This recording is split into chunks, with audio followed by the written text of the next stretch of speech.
joint meeting. Mm-hmm.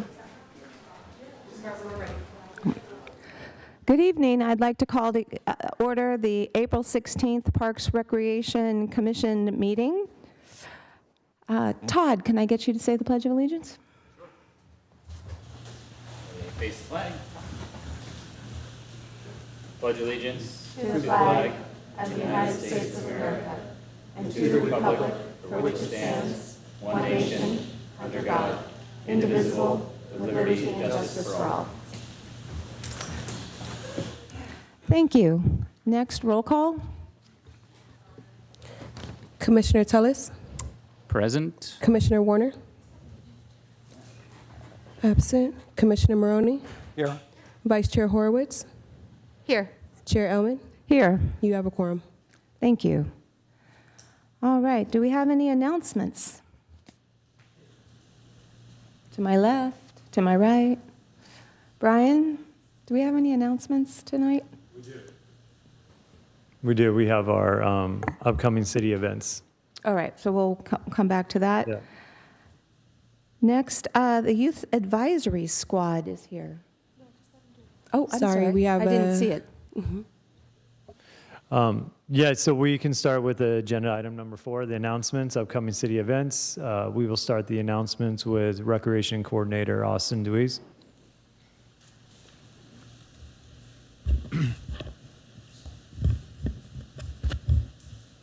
Just pulling up the presentation real quick.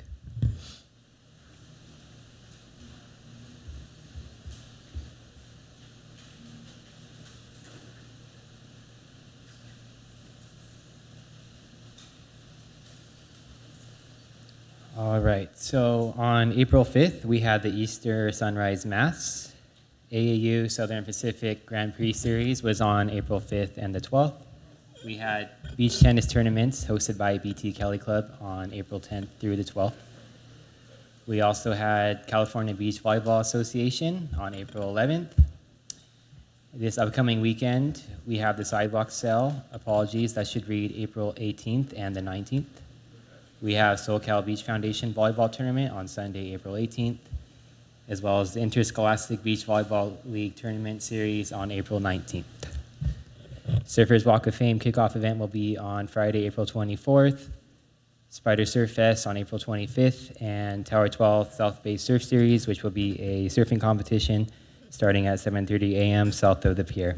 Next slide, please. Moving on to our city-hosted events, we have Surfers Walk of Fame weekend. It's going to start on Friday, April 24th with the kickoff event at our Hermosa Beach Community Theater at 5 p.m. And then on Saturday, we have the induction ceremony where we'll be honoring our 2026 Surfers Walk of Fame inductees on Pier Plaza. Following that will be the Spider Surf Fest at 1 p.m. on Pier Plaza with giveaways, live music. Now I'll pass it on to Senior Rec Supervisor Brian Sousa for upcoming theater productions. All right, thank you, Austin. Next slide. For the upcoming theater productions inside the community theater, we have taking place. Last week we had the Great American Songbook Orchestra that was held on April 4th, as well as the Scottish Fiddlers performance on April 11th. Upcoming this weekend, we have the Our Lady of Guadalupe School is performing Frozen Junior. Next week, we have the South Bay Awards scheduled to take place on Friday, April 24th. And then following weekend, beginning of May, we have Family Theater presenting Seussical Jr.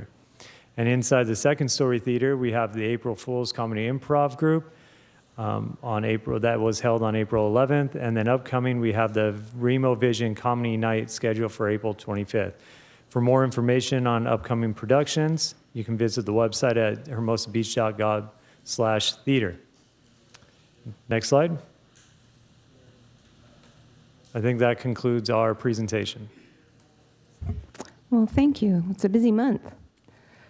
All right, next we have our Youth Advisory Squad. Nick, are you coming up to give us the big show? Good evening, Commissioners. We're excited to announce this evening, introduce you to the Hermosa Beach Youth Advisory Squad, a group of 13 Hermosa Beach students representing Hermosa Valley School, Miracosta High School, and Valor Christian Academy, ranging from 8th grade through 11th grade. The goal of this squad is to ensure teen voices are heard and reflected in city programs, parks, and recreation. Leading up to our meeting tonight, we had our first meeting March 5th, 2026, where we introduced the basics of Parks and Recreation Department and the squad purpose. We talked about, we had conducted small group discussions to identify gaps and opportunities where key themes included more teen-focused programs, facility improvements, and better communication and outreach to the teens in our community. Following that meeting, we created a community-wide survey. Based on the squad's input, we are currently in the process of distributing the flyers and sharing it with students across Hermosa Beach. Moving forward, we have a meeting scheduled for May 7th, 2026, where we will conduct a mock commission meeting. The teens will be presented with realistic commission agenda, and we'll walk through a realistic meeting with them. Finally, we have a third meeting scheduled for September 3rd, 2026. We're very excited about the Youth Advisory Squad. Big thanks to Commissioner Maroney and Warner for pushing and keeping us going here. We're excited to be a part of it. At this time, if you don't have any questions, I'd like to formally invite you to the 50% attendance today, which is fantastic. And we have our teens here joining us to say hi and introduce themselves. If any questions before that, I'm happy to take them at this time. How many students are in the squad? Great question. We have 13 confirmed at this time. Obviously, during the school, we battle with swim meets in Santa Monica, which I believe 3 of them are currently swimming in a late swim meet, and practices and jobs and everything else. So I'm very thankful to have 50% here today and would like you guys to meet them at this time. Perfect. Thank you, Nick. Come on up. Don't be shy. Again, so one at a time, I've asked them to introduce themselves, the school they currently attend, and then one thing why they wanted to be a part of an extracurricular youth advisory squad for the city of Hermosa Beach. Who's up first? Don't be shy. Come on up. I'm Ellie Schultz. Ellie, the microphone. There you go. Sorry. I'm Ellie Schultz. I'm a sophomore at Miracosta, and I joined the Youth Advisory Squad so I can provide input to see changes in my community. Thank you. Hi, I'm Kyla Toomey. I go to Miracosta. I'm a freshman, and I joined the Youth Advisory Squad so I could positively impact the services that affect the community. Hi, my name's Ella McCall. I'm a sophomore at Miracosta, and I joined the Youth Advisory Squad to increase my awareness of community issues and actively participate in improving them. Hi, my name is Lily Hutto. I am in 8th grade at Valor Christian Academy, and I joined the Youth Advisory Squad to better represent my peers in Hermosa Beach. Hi, I'm Ashton Thomas, and I go to Hermosa Valley, and I'm in 8th grade, and I joined the Youth Advisory Squad to better help Hermosa Beach and my people around me. I'm Tate Stabile. I go to Miracosta. I'm a freshman, and I joined the Youth Advisory Squad to help the next generation have the things that we didn't.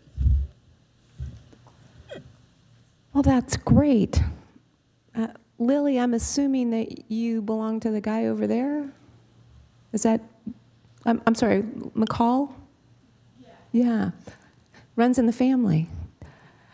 Thank you all. It's amazing that you guys are here to help, because I can tell you from personal experience, it's not easy helping when you don't have the experience of the programs, and you guys are the ones that we're here serving most. So thank you very much for your time, your creativity, and more importantly, your honesty, because we're not going to get anywhere unless you tell us really what's not working, what's working, and any of the new programs. So thank you for your time. Yeah, absolutely. Thanks for coming. We know this is, a commitment that you've all made. I'm retired, so I got all sorts of time to, come to meetings and things. You don't. You're busy. So we really appreciate your commitment. We're asking you to stick with us through September. We're engaging on something that Hermosa has never done before. And hopefully we can turn this into something that's long-lasting, and you can all look back on and say, I was a part of that. But thanks. Anyone else? Thanks. Thank you, Nick. Thank you, commissioners. All right. Yeah.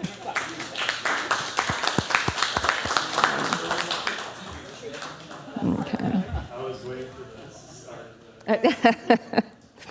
All right. So up next is a state-of-the-art presentation.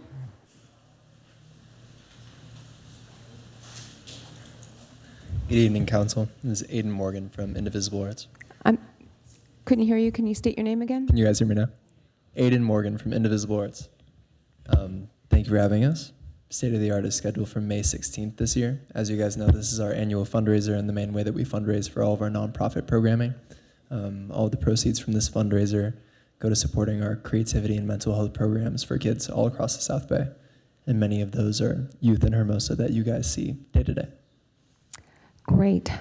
This is personally my favorite local fundraiser, not only because I can walk, but it's something that near and dear to my heart, the arts and the kids. And you guys have done an amazing job of sticking to your goal, and it's only gotten better. So thank you very much. Well, we're honored. Thank so you. You're having it in the same location. You're expecting how many people this year? Correct. Yeah, we're expecting under 500 people, so we'll call that 499 max. And it'll be taking place on Cypress Street between 6th and the next street up. In two different buildings. It'll be taking place inside of 601 Cypress and inside of our building at 618 Cypress. Great. Any thoughts or questions? Okay. Todd? Well, you've been true to your word, and you build it and you break it down in the same day. It's pretty amazing. So thank you very, very much for all the hard work. We appreciate it. Thank you. All right. So next is public comment. Amari? This is a time for members of the public to address the commission on items on and not on the agenda, but within the commission's jurisdiction. Each speaker is limited to 3 minutes and will be taken in person and via Zoom. A reminder that if you address the commission on a discussion item, you will not be able to address the commission on the same item when it is heard at a later part of the meeting. First, we have Christine Schultz.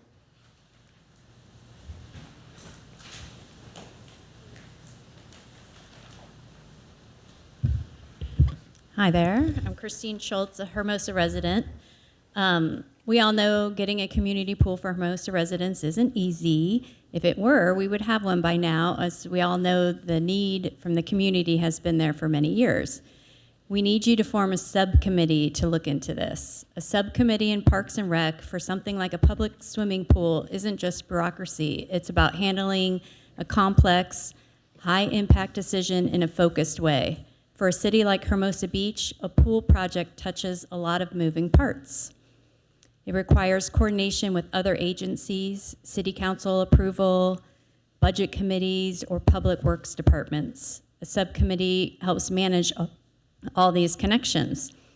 I'm just a Hermosa resident. I don't work for the city of Hermosa Beach. As much as I'm willing to help do some of the work to push this along with the Hermosa Pool Initiative, there's just some things that are out of my wheelhouse and conversations I cannot have as a resident versus representatives from the city of Hermosa Beach. We've already missed out on two kind of recent opportunities to build a pool partnership, one with Beach City's Health District and another with the city of Redondo Beach at around aviation, where now it's going to be pickleball courts. The community wants this. A pool has been identified as the #1 most requested and needed facility in both the 1990 and the 2024 Hermosa Beach Master Plan. Please support this want from the community by forming a subcommittee. Thank you.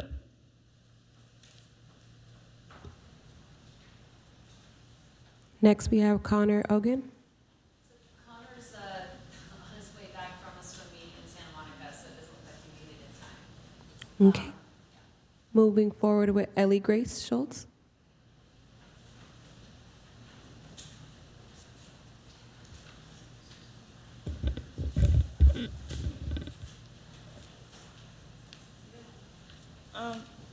Hi, my brother is Ryan Schultz, and he has been very involved in the Hermosa Pool Initiative.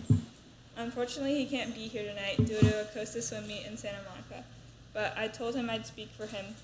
But I also Sorry, want, could you speak into the microphone? Yeah. But I also want a pool in Hermosa. I'm not a competitive swimmer or water polo player like him, and I don't need swim lessons. I just want a community pool to have fun in. A pool is very different from our ocean. In most communities, a community pool is a staple, like the post office or a grocery store. Pools are fun, and kids want to have fun. Hermosa can have nice things like a pool. Thank you.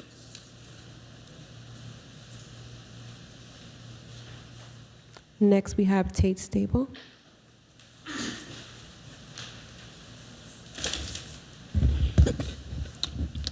All right. Good evening. First, I just want to say that I'm honored to be a part of the Parks and Rec Youth Advisory Squad. It means a lot to me, and also means to have a voice in helping shape the future of Hermosa. And now we're here to ask for the next step. Now that you've made meaningful progress on two major master plan priorities, the dog park and pickleball courts, and have launched the Youth Advisory Squad, we're asking you to create a subcommittee to explore what it would take to bring a swimming pool to Hermosa Beach or nearby through partnership. Timing matters because right now, real opportunities are emerging. The Beach City's Health District is planning a pool on their campus for seniors just on the other side of Redondo. But there's potential for it to serve those with disabilities and maybe even more. If Hermosa got involved, Redondo Beach was planning to build a lap pool at Seaside Lagoon, but they can't do it alone. They've been open to partnering with Hermosa and within Hermosa itself. There are viable locations like the city yard site, the self-storage space next to the city hall if it's redeveloped, the community center if aging facilities are reimagined, and even early openness from the school district to conversations about Valley Park. We've also learned that there are consequences to not having a pool. It's really hard for kids to learn where to swim, to be on swim teams, and for junior guard training, because Hermosa is last in line for these things. And it's far away. This weekend, the Special Olympics is hosting a swim meet at Redondo Union, and from what we understand, there's no longer a South Bay team because there wasn't enough pool space to have one. Hermosa Beach is known for being an aquatics community, but we don't have a place where kids can learn, swim, train, and compete. We're not asking you to build a pool tonight. We're asking you to take the next step to assign leadership and form a subcommittee and make sure Hermosa is ready for when these opportunities come. Because this moment feels different and we don't want to miss it. Thank you.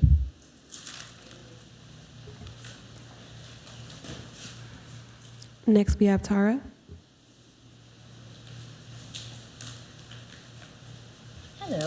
I think a lot of what was going to be said has been said, but I do want to give you guys some stuff. I wanted to make sure that you saw that in the paper there was this thing about the Beach Cities Health District campus, and in it was a swimming pool. So I'm going to hand you these things right now.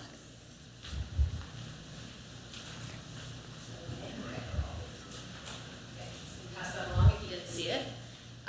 So that's an opportunity that is live, okay? So in talking to, for me, just a resident who cares, talking to Tom Bacalay, I learned that there was still going to be a senior pool. We had an opportunity for a huge Beach Cities Health District pool that, guess what, like everyone would pay into. We were already paying taxes for it, and it would have been a group thing, but no one knew that that bond measure was for that, right? Like, we didn't hear that. I mean, most people I know of, since I learned this, no one knew that was for a pool, and it was big, and was gonna accommodate all of our needs, but no one knew, so then nobody voted for it, and then it went away, and they've had to move on. So now they're planning to build a senior health care, which Sunrise would pay for, and they would pay for a pool, and at the moment, when I talked to Tom, it was initially just gonna be a small senior pool, but now in talks with them, now they're open to making it a pool for disabilities, and also maybe we could make it, if Hermosa gets involved and Hermosa has these conversations, it could be bigger and it could have swimming lessons for kids. This certainly doesn't solve all of our problems, but it would definitely help some communities. And that's just something that I've done. Since I've been doing this for the last year, I keep hearing about opportunities, and they're missed because no one's eye is on the ball, like, right? It's just not anyone's priority right now. But we just keep missing opportunities after opportunities, and so I'm gonna give you this as well, because the Seaside Lagoon project was gonna include a pool, and here, that was going to include a lap pool. And so, but I just found out a few hours ago that now they're planning to scrap it because they just don't have the funds alone to do it. But they've been wanting to do things with Hermosa for a long time. Do we have ways to pay for such things? Yes, we have ideas that how Hermosa, like how it doesn't even have to come out of our city budget. We have ideas for partners. There's all kinds of partners for the El Segundo pool. And so I think the thing is, instead of Hermosa thinking, we have to do this alone, I know part of the mission is joint use. Let's do a joint use situation. But that requires conversations with other cities and a plan and putting our hand up and saying, yes, we're interested.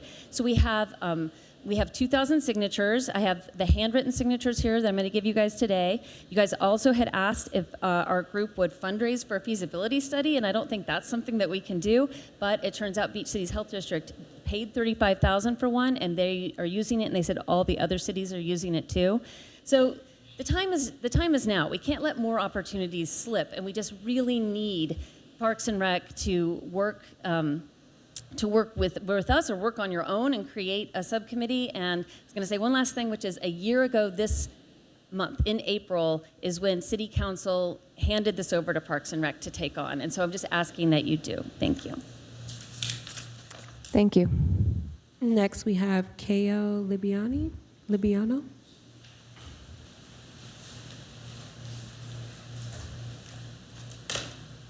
Sorry. Good evening. My name is Kyle Libiano, and I am the membership chair on the board of Surfside Swim Team. We are a youth swim club that has served the South Bay community for almost 60 years. We have been a key to supporting families' health and water safety for generations, and we have been and continue to be a key feeder to both Miracosta High School and Redondo Union High School water polo and swim teams.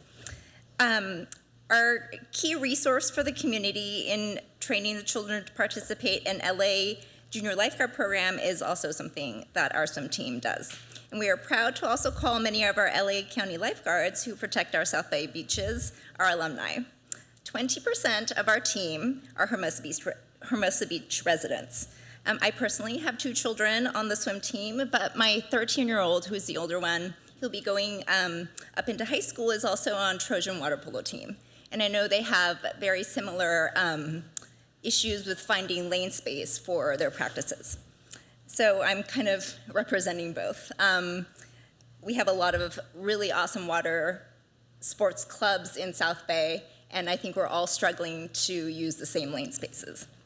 Currently, we use, so Surfside Swim Team currently uses Redondo Union High School and Begg Pool, but we are unfortunately second fiddle to their school and community programs, and we have to work in limited hours, and we have, on the swim team, some younger children, 7, 8 are our youngest, and then we have swimmers through high school, but we can't have late practices for our younger swimmers because they can't get home late. So we've really been struggling with getting lane space for our younger swimmers in an appropriate time slot because we're constantly fighting with bigger teams. Beach Cities is a huge team. They get a lot of priority with lane space. And so we kind of get pushed to the side sometimes. And additionally, as you're aware, every year there is high demand for junior lifeguard preparation courses. And we used to offer these courses as a supplement to our swim team, so you didn't have to be on the team to do the courses. But we don't have lane space anymore, so we had to drop that program. While our UHS will be hosting a Special Olympics swim meet this weekend, there are actually no programs in the area that I am aware of in the beach cities to support the differently abled. And this is also something that we would love to do as a Surfside Swim Team, but if there's an extra pool, there's even more opportunities to support programs for special needs kids. And on a personal note, I grew up in Irvine, Orange County, and there seemed to be a community pool in every little neighborhood. And it's a great way for communities to support just youth programs. So I think that's it. My time is up. Thank you so much. Thank you.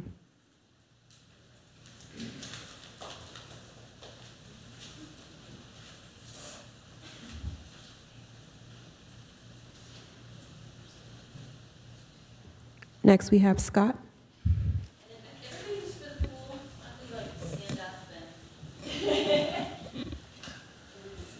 Good evening. Thanks for listening to me. My name is Scott Davey. Both my wife, Shannon, and I are retired lifeguards living in Hermosa. My wife grew up here.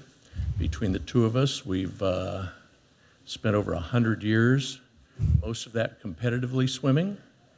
My wife currently is a coach at Begg Pool. My son coaches and lifeguards at Hawthorne Pool. So we have quite a bit of background in pools.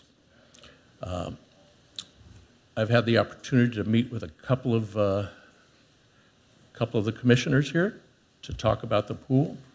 And two things when it comes to pools. One of the most important things a community can put in is a pool, especially so close to the ocean. The benefits to the community are lifelong benefits. The second thing with pools is they cost a lot of money. They take a lot of space. And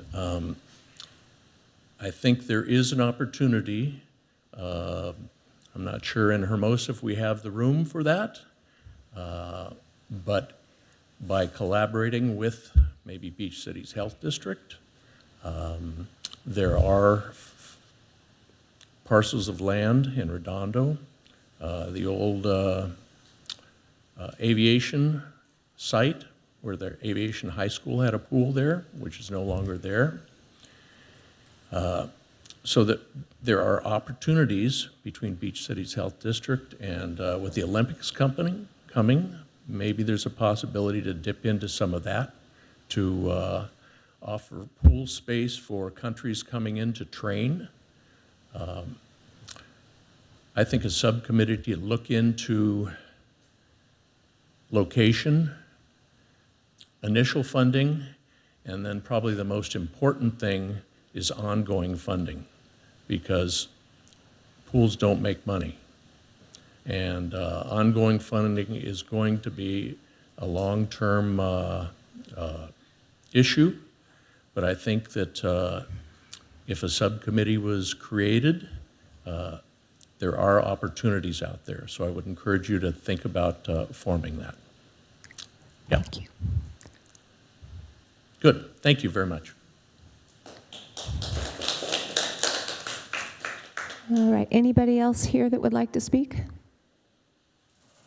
All right, Amari, anyone online? No one on Zoom. All right. Oh, I see someone moving. All right. Thank you very much. I'll bring it back. So, Commissioner comments. I'll start to my left. Todd?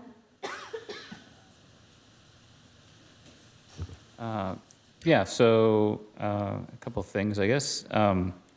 First, just a question for staff related to the BCHD or I know it's on the director's report or future agenda items later that I think the current recommendation for the pool, the folks interested in the pool, is to continue best practice research. I don't know, well, there's still some left here. Is there any more color to that that you can be shared now that would come up otherwise in that late agenda thing that's worth sharing, or? Yeah, just that our department has been in touch with the advocacy group for the pool, and that we have advised them at this stage, until staff has the resources to take on this project, that to get it ahead of the game, we've recommended them to start conducting best practice research and start developing some of those elements of what would go into potential as things that were mentioned in the comments, potential locations, estimated budgeting, potential funding opportunities, things of that nature. We've even provided a resource from one of our agency partners over at City of El Segundo, who recently conducted a feasibility study report and underwent a whole program and operations review of their pool, because their city council wanted that program to be a cost recovery program, which I think, as our last public comment speaker mentioned, is nearly impossible for a pool facility. That contact was referred to the advocacy group to reach out to him as a potential resource to help them with that best practice research. And then a couple of things they mentioned that are going on in Redondo in terms of Beach Cities Health District, which I know, Hermosa pays into, and then straight up Redondo, Seaside Lagoon. Does staff regularly communicate with Redondo about these types of things? Were they aware of those? Was there any kind of touch base coordination, or is there anything outside, the regular course of business that would help facilitate Hermosa's government being aware of these happenings over there? Yeah, we're actively in conversation with Redondo Beach's Parks and Recreation Department. None of that information was ever disclosed to us. All that information was news to me. So we're more than happy to, follow up with them on the legitimacy and some further details to the information that was shared. Even the information on the Beach City Health District, that's news to me. I just found out this week that the whole unveiling of the new center and things like that. Okay, and then there was another public comment, an e-comment related to registration for summer camps, and I was just curious, have we ever offered or considered offering priority registration for residents for summer camps in the past? Not to my knowledge, no, we have not done a resident-only period for registration.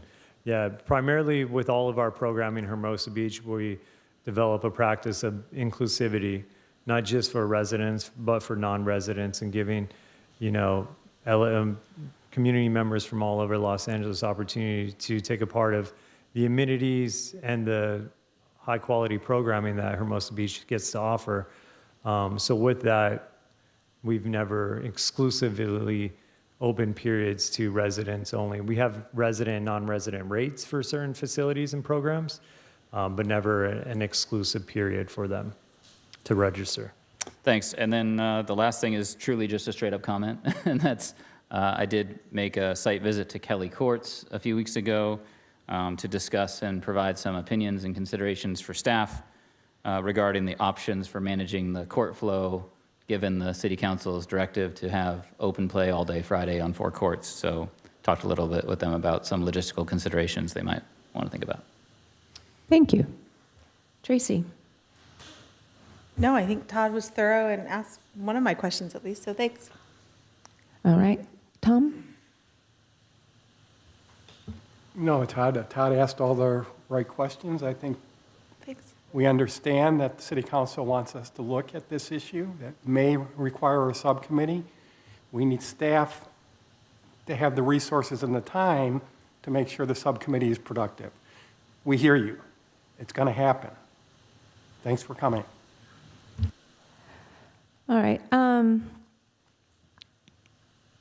Is there a way for us, without having a subcommittee, to reach out to Beach Cities Health and talk to Tom Backley or whoever is in charge of that new campus project to see if there is room for a partnership of some kind? I'm not sure what the appropriate rules of the road are, but if there is an opportunity and we miss it because we don't have the bandwidth, that would be unfortunate. We just need to be sure that we would have the understanding that that is an appropriate way to open the door. Yes, certainly. That's certainly within our capability. Like I said, that's news information to us. I'm sure if we were aware of this information sooner, we would have reached out. So I can certainly ensure our department follows up with them and just kind of get some more insight on what the vision is for their complex, what kind of partnership ideas are they even floating around, and what even that would look like to get a better picture of that. And if it's within the realm of something that City of Hermosa Beach can, feasibly entertain, then we could see what that goes from there. All right. And then my last question that Todd brought up, is there best practices for cities having camps that open them up to the certain zip code for 24 hours and then anyone else after? Because I don't know of that, but then again, it's been years since I've had to sign anybody up for camp. Yeah, I'm not aware of that. I mean, I'm sure we can gather that information if it's necessary. But like I said, the practice, every city operates pretty similarly and differently based on what their priorities are and their community needs.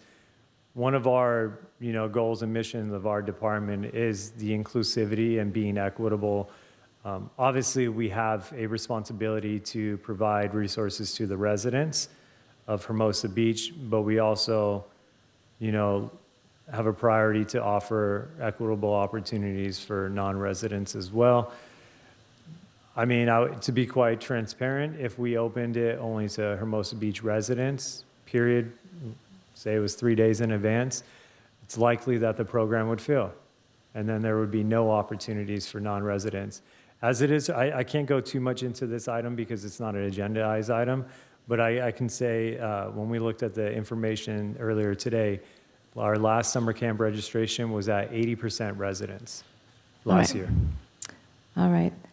Thank you very much.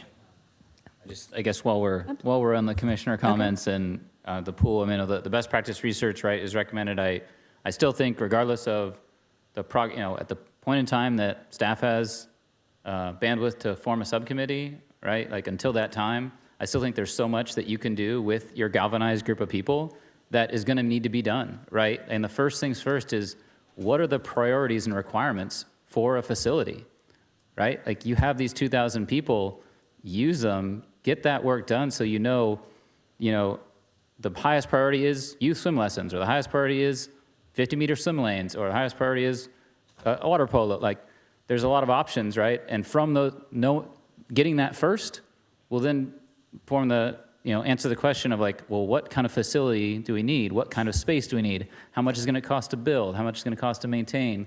What money can be made up? Like, I just think there's so much that flows from that initial requirements perspective. I think that if you have this group and you can mobilize and just focus on that, you can get some really good information and be ahead of the game. At least to me, that's the starting point. So we're leaving this with that you will contact Beach Cities Health.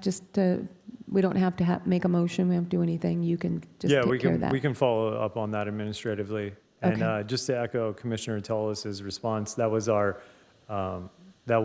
recommendation at the last meeting for them to start conducting some of this best practice research. And although every project and every proposal is treated separately and on a one-by-one cases, if you look at the successes from the recent project proposal from Bark for the Park, they came prepared with a very thorough presentation, a lot of information, a lot of practice, a lot of research, a lot of proposals in their budget and estimations, which got the project moving forward, which I think if we were able to maybe capture some of that information in advance, it could help maybe move this along until staff has the capability of undertaking this project.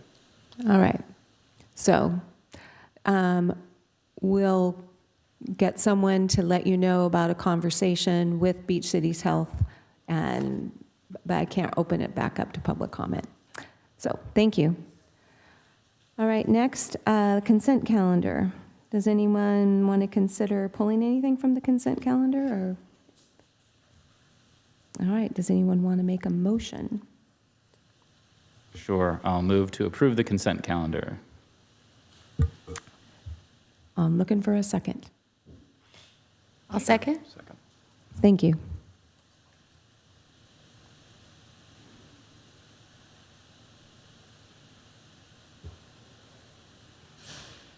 Voting is now open.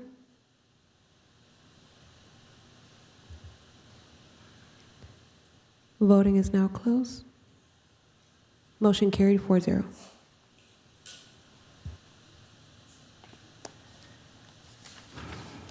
All right, next, we are going to special event.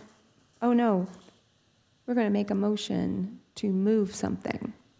I think, Brian, you thought it would be helpful if we moved the special event waiver grant request?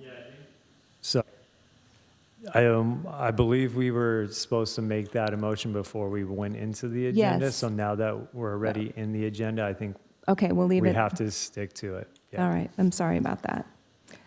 All right, so matters for the commission consideration, special event policy guide and fee updates. All right, thank you. And Peggy will pull up that presentation for us today.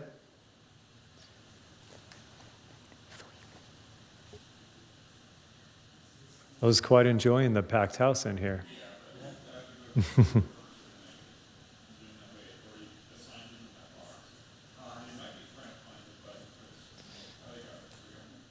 All right, good evening, Parks and Recreation Advisory Commission. This item, 10A, is for consideration of special event policy guide and fee updates. Next slide, please.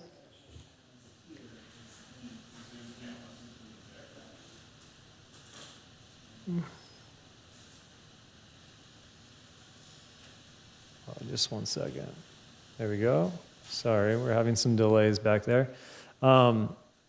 Okay, in summary, staff conducted a review of the city's special event policy guide, which is included in your staff report, attachment 1, and the associated fee structure, and have identified potential policy modification and fee updates to improve clarity, consistency, administrative efficiency, and cost recovery. The proposed changes are intended to support the continued delivery of high-quality community events while more effectively managing our public and staff resources. Next slide. The current special event policy guides provide event producers with detailed information regarding the application processes and the requirements, the review and approval procedures, applicable fees, relevant policies, and the Hermosa Beach Municipal Code provisions related to special events. Included as attachment 2 in your staff report is the updated proposed special event policy guide, which is incorporating staff's proposed recommendations tonight. The revised document also reorganizes and consolidates content to improve clarity and readability for both event producers and city staff, which amounts to a reduction from 14 pages in the current policy to 10 pages. Next slide. So for discussion tonight, we have several proposed updates for the commission to consider approval to City Council. The first proposed update pertains to the event application and the approval process. Currently, the application deadlines and the approval processes vary based on the event size, which are based on impact levels 1, 2, and 3, and whether the event is new and returning. Additionally, under the current policies, each new event is subject to public hearing regardless of the impact level. Staff is proposing tonight changes to this policy which will allow those definitions to change. So if we can move to the next slide. Also to the updates here tonight is the special event locations. So staff second proposed update pertains to the location permissible for the special event permitting. Staff is proposing to add flexibility for the event locations by allowing, in the context of the guide, a clause that says special consideration for locations not listed may be considered upon request in the policy. Next slide. Staff's third proposed update pertains to the special event limits. No changes are proposed to the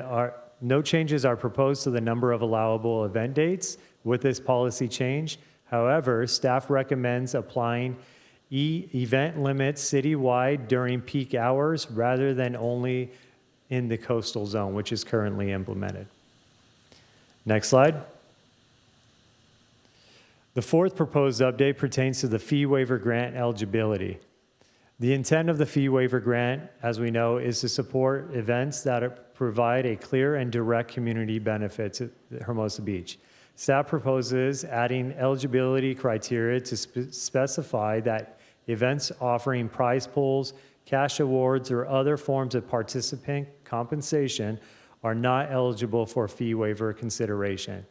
Such events may be structured as competitive or revenue-generating activities or events that provide a direct financial benefit to participants, teams, affiliated organizations, rather than providing a broader community benefit to Hermosa Beach. Next slide. Staff's fifth proposed update pertains to the long-term agreement program and eligibility. Under the current policy for the LTA program, eligibility for a long-term agreement is partially dependent on the event being classified as an impact level 2 or 3 event and a minimum attendance of 5,000 or more and an event duration of more than 2 consecutive days. The proposed policy update would remove this requirement, shifting the focus away from the event size and instead allowing for events to be considered which prioritization, community benefits, economic contribution, and organizational alignment with the city values. Next slide. Additionally, for the long-term agreement, going into the procedures of it, the proposed update for the long-term agreement program, we'd like to streamline the approval process by allowing the commission to authorize negotiations instead of city council. Retaining to city council approval for the final agreements would stay the same, rather than needing city council to approve the recommendation for staff to enter negotiation. We are recommending that the Parks and Recreation Commission makes that recommendation instead. This will eliminate an extra step of staff time and resources and hopefully expedite the approval and processing. And additionally, we'd like to eliminate the pre-event presentations for LTAs and focus on post-event reporting only to reduce the administrative resources on staff and event producers and allow an evaluation of actual outcomes and data driven from the event versus the projections and the projections and estimations. Next slide. Can I just ask you to repeat that one more time? I think I got lost in the words. Yeah. So for the second part or both of them? Yeah, so for the LTA, we are proposing the elimination. So right now for long-term agreements, the presentation, LTAs require a pre-presentation to council and then a post-presentation to council, to commission, I should say. We are proposing to eliminate the pre-event presentation portion and just keep the post-event presentation. Any other questions on that? Okay, moving on to the next slide. For discussion, updated or added to the special event permit program would be updating the program fees associated with the permitting program. Included in Table 1 of your staff report are proposed fee updates or additions to the special event permit program. The first one being the adjusting the rate for events that are scaled as previously Category 1, which are event participant plus spectator crowds of less than 500 per events. This will, instead of the current policy, which has events producers providing a roster and they are charged $2 per event participant, the update would be to consider a flat fee rate for all event days, regardless of how many participants. And that would be for only events under 500 people. This would also be, the next one would be the removal of the pass-through application fee. Currently, the pass-through application fee is $365. Staff would recommend removing that fee to allow that any pass-through events would have to apply for a special event application fee and be subjected to the normal fee of all special events. The third one would be the late application fees.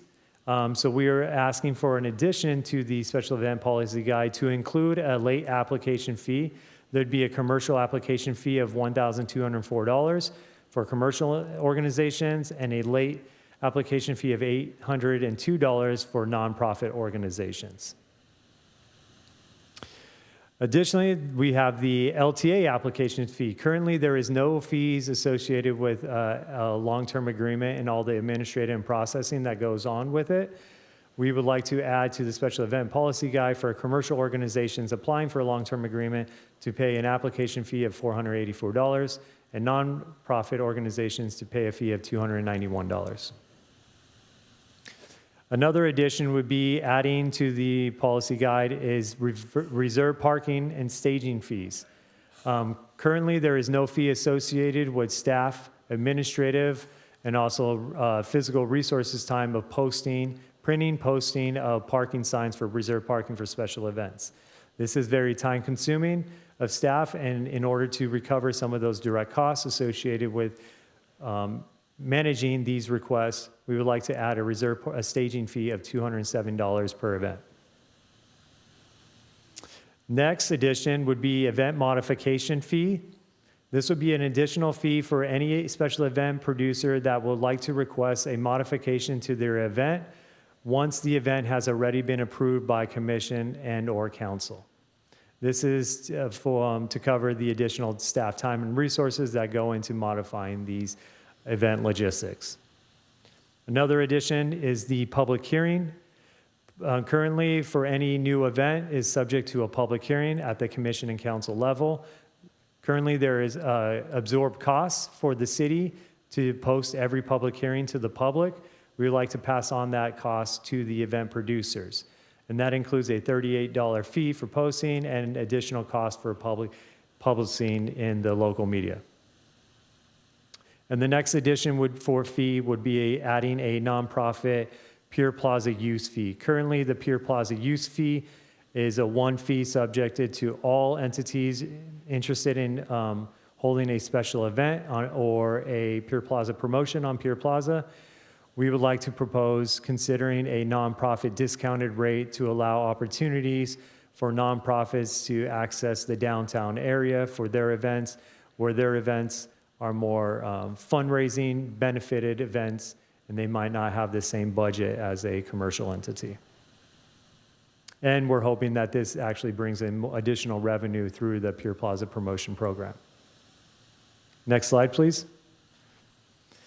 So what are the next steps here for commission tonight? Commission has a recommendation that the item, following commission's recommendations tonight, if you choose to accept staff's recommendation or make your own substitute motions, the item will be presented to City Council for their consideration with either the commission's recommendation for approval of staff's recommendation or providing an alternate recommendation for City Council to consider to be presented at their next meeting along with staff's recommendation for approval.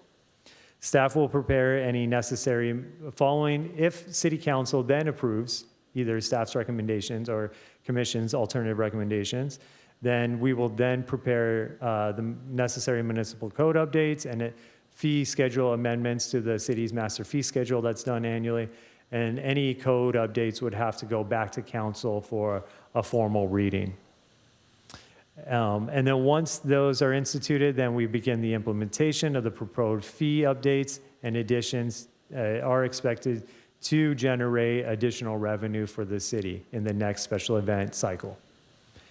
And I believe that concludes my verbal report. Well, first, I'd like to say that was a lot of information, and you guys must have worked really hard on this, and I thank you very much. We spent a lot of time on it. Yeah, I can only imagine. Todd, I'm going to start with you because I think you had some great questions before, so All right, I get, let's go for I get it. the bonus. Yeah. Okay. I do have some questions. I guess the first one is, do we know today the rough split of event producers between commercial and nonprofit? Like, is it weighted one way or the other heavily today? I was hoping with your skills that you would have that number tonight. I do not have I didn't that think about the number. question until it was too late, so I didn't. I unfortunately do not have Okay. that number in front of me. Okay. Today, are there events like the Santa Stroll that pay, I guess today, do we charge by location today? Like the Santa Stroll, I think, uses Schumacher and the Strand, or maybe the Strand and the Pier Plot. Like, do we do this today, or is this new? Would this be new? That would be new. So currently the events are just charged the one category fee. It's not per location. Okay. Okay, and then I think the... Sorry, to further elaborate, it's the fee is charged per day, but not per location. Today. For special events. Today, it's charged per day. Correct. But like For- tomorrow, like let's say I have a hypothetical event that uses the Strand and Schumacher Plaza. They're charged the category fee, which is, I think, $3,800 or something. Like in the future, and under the proposed policy, there would be like like it would be 2 locations. So I'd have to pay 1 day worth, 2 locations, because I'm using the Strand and Schumacher Plaza. Correct. for example. So like that event would qualify under the third row, which is a third category fee of $3,830, and that would be a per location per day fee. Okay, so it'd be like $6,000 because I'm using 2 It locations. would be double. Yeah. Correct. Okay. Okay. And then I think more specific to the proposed fixed fees for rather than the per participant 30% that is today. I forget what category that is, but it's the less than 500. So the less than 100 events, the proposal is moved to some fixed fee, and it was mentioned in there that the proposed amounts more accurately account for actual use of city facilities or public resource and public resource impact. So I was curious if you have more background on how we went, how you came up with those amounts and how they more accurately account for the actual use of facilities and public resource impact. Yeah, good question. So the proposed fee adjustments would be a commercial fee rate of $300 per location per day, and the nonprofit rate for a flat rate of $200 per location per fee. That was based on our evaluation of all 2025 event fees that were collected under that Category 1 fee, which in front of me totaled in 2025 for all events less than 500 attendees. The city collected $15,892. Under the proposed new fee structure, we would have an accumulation at that time of 2025 events. If the new fees were instituted at that time, we would have collected $16,600. So there is a slight increase. They essentially offset us because the fees would essentially offset the fee structure. It's actually a benefit for us because we would substantially reduce the staff time and resources that go into the current fee structure. So there's some savings associated with not having to chase down the participant roster and do the math and all We that. don't have to collect the rosters. We don't have to process the payment. It's not a perfect our event science, I'm producers sure. are great partners, but at times it becomes challenging to collect those rosters. Yeah. Yeah, I guess I just want to make sure that these amounts staff is confident these amounts actually, and it sounds like, yeah, we'll collect about the same amount of money, but I'm more worried about, are we under collecting today? Are we actually under collecting? Is the impact and the value of the actual use of city facilities and public resource impact, is that actually more than we're collecting? Like, you know what I'm saying? I want to make sure staff feels confident that these amounts, 300 and 200, are what they believe the true value and cost. Like, it covers our costs and represents the value that these Absolutely, and that's something we considered when we were trying to find what that happy medium fixed number would be. And those are the numbers that would assure that if with all of our returning events that we would not be at a negative balance for what the otherwise income or revenue generated would be. And the $200 and $300 limits would be subjected to the master fee schedule and the annual 3 to 5% increases as well. So that number would grow every year, similar to the category 2, 3, and 4 fees. Okay. And then my last question was just about the nonprofit Pier Plaza use fee. Have we in the past had nonprofits express interest in using Pier Plaza, like in the recent past? We have. Okay. We have, and so it's that's part of your staff's response is because that's something. Correct. That has So been that's based on some of the feedback that we've had with interested organizations reaching out, wanting to use the space, and 99% of the time when the fee that is associated with use of Pier Plaza is mentioned, they can no longer move forward with that request. Okay, those are my questions for now. Thank you. Tracy? Some of my questions are just more clarification. By changing some of these policies, will this save staff a lot of time? I'm sorry, can you repeat that? Will it save staff a lot of time? Undoubtedly. Okay. Yes. I figured, but I wanted to hear you say it. Primarily, the focus of these changes are staff resources, clarity, and being more concise with our language and processes, and as well as generate additional revenue for the city.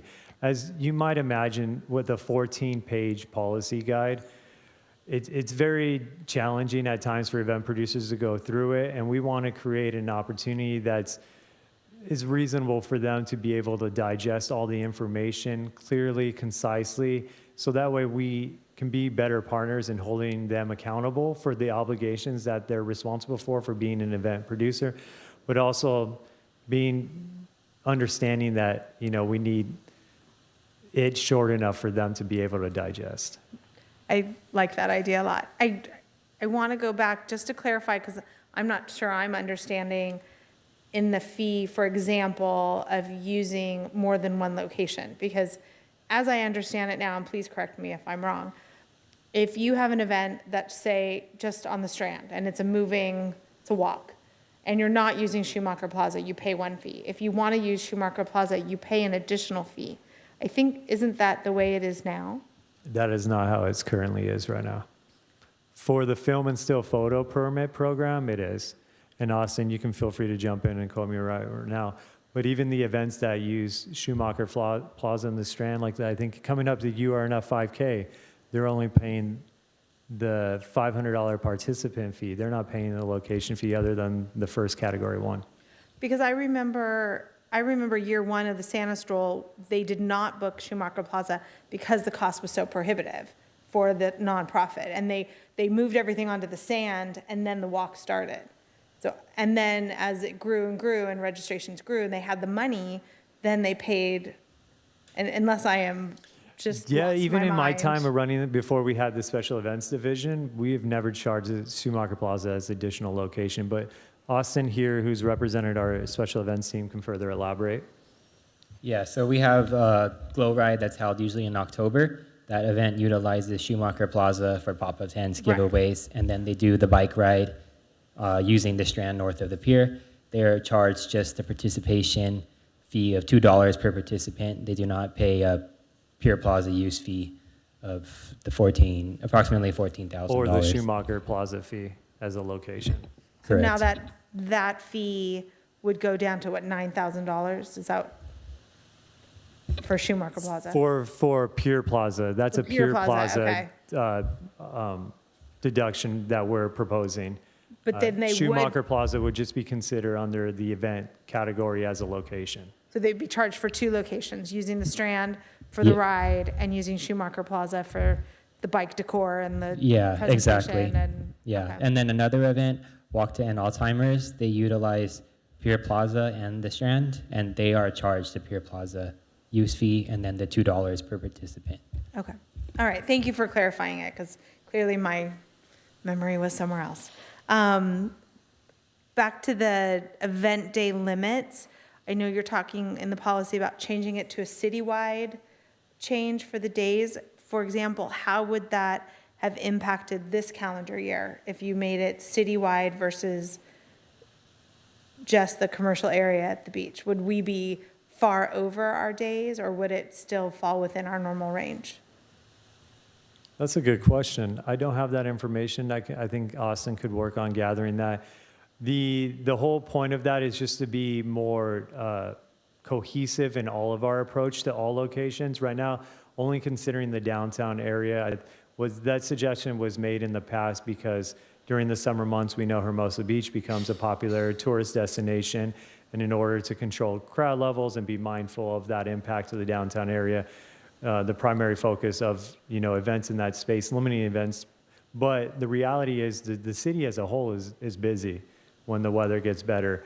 And so we just find it equitable and responsible to consider all locations, including the parks, events at the community center, events maybe in street closures, or even the State of Art for that does Cypress, and other locations should all be considered in that impactful zone, because that's peak season for Hermosa Beach, not just the Right. beach. It impacts staff, it impacts police. Exactly. Impacts fire. I understand. I was just curious if we knew by branding it as citywide what that did to our event dates. Because I know there's times that we sneak in another event and we go over our days, and I just wondered what that would look like in terms of how many days are we going to be over, just for consideration. Austin, do you want to further elaborate?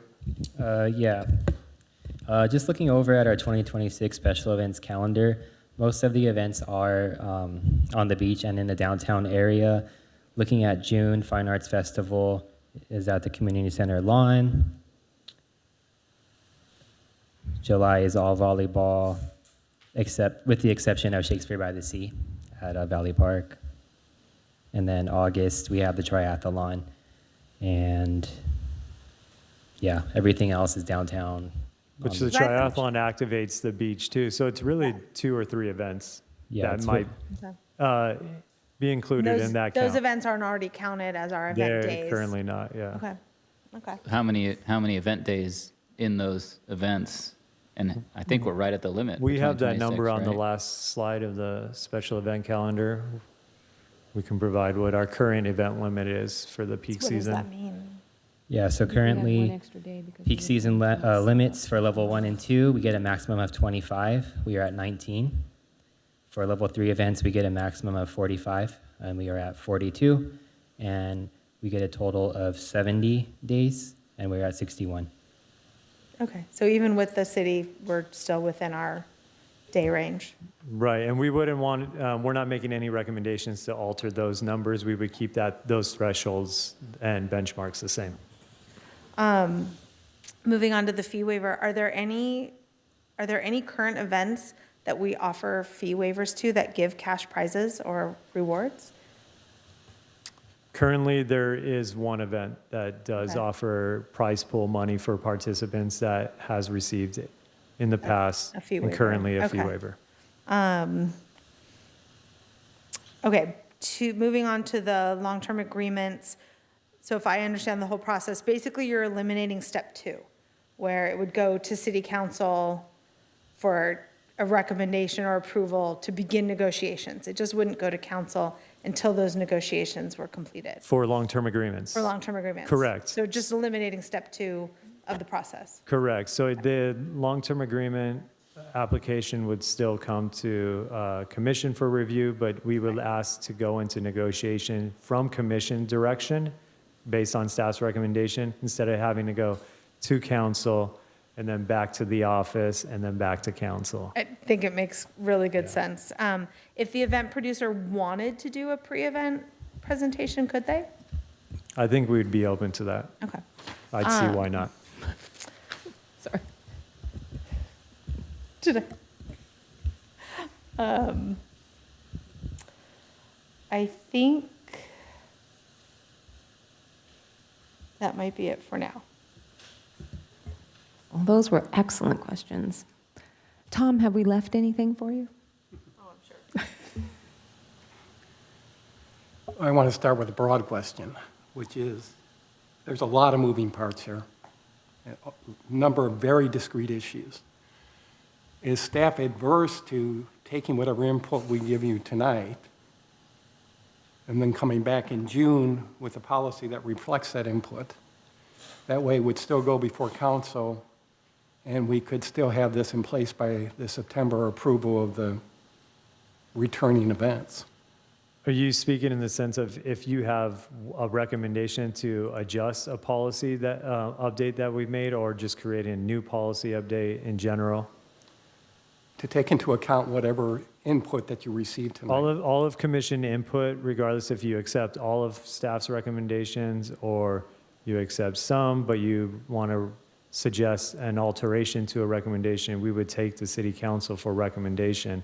Similar to other reports where we would take staff's recommendations and then also provides commission's recommendation as an alternative option for them to choose from. The deadline you're shooting for is that this in place for our September meeting.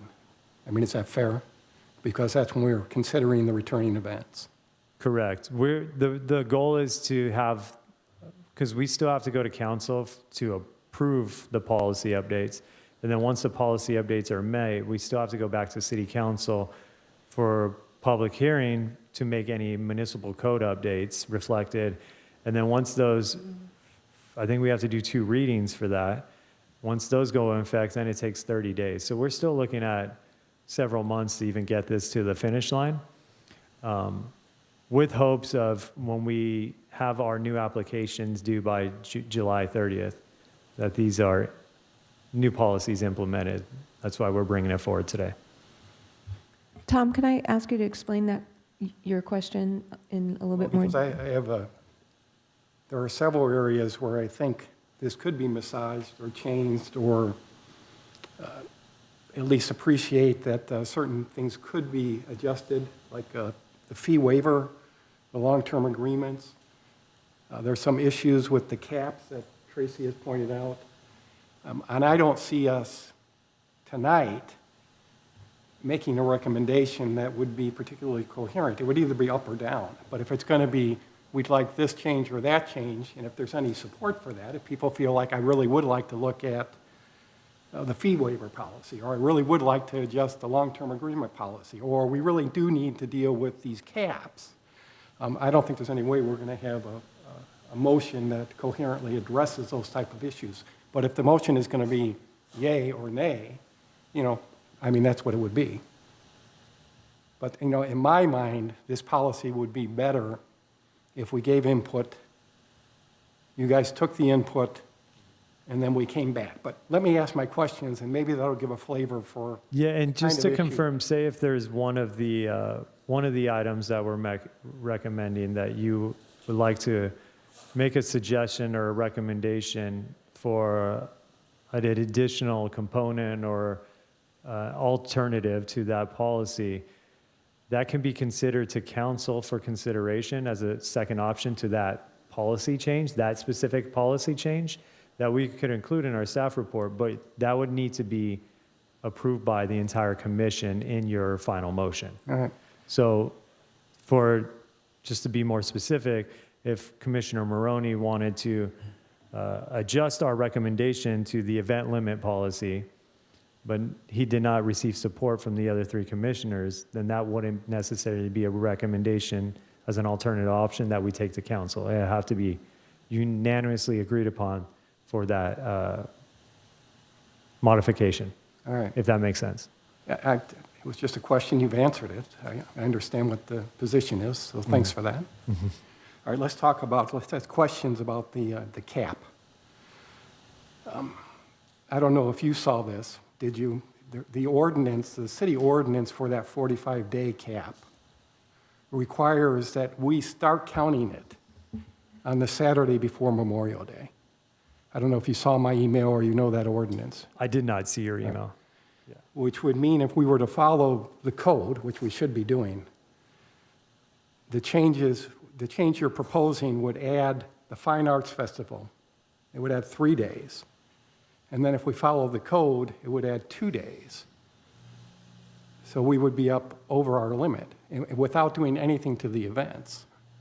Does that sound accurate? That sounds accurate, but we could make a modification to the municipal code if city council passed. So currently it says Saturday before Memorial Day. Yes.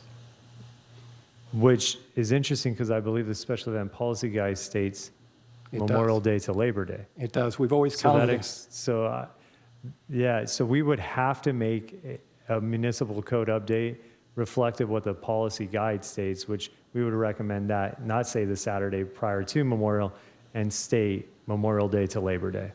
Okay. That's interesting. That's news to me, so I appreciate you bringing that to our attention. I did Tom, not know that. are you talking about the Saturday of Memorial Day weekend? Or Saturday before Memorial Day. So we would. So 2 days The code prior. requires that we count Saturday and Sunday. We do not.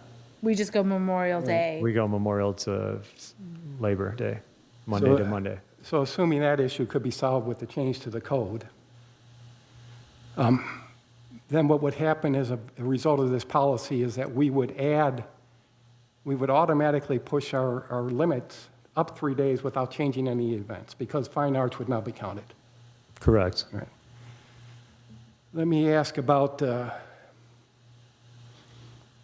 new and returning characteristic. That's a new characteristic before figuring out whether something's a level 1, 2, or 3 event. Right? It's not in the current policy. Sorry, correct. That's a new addition to the policy.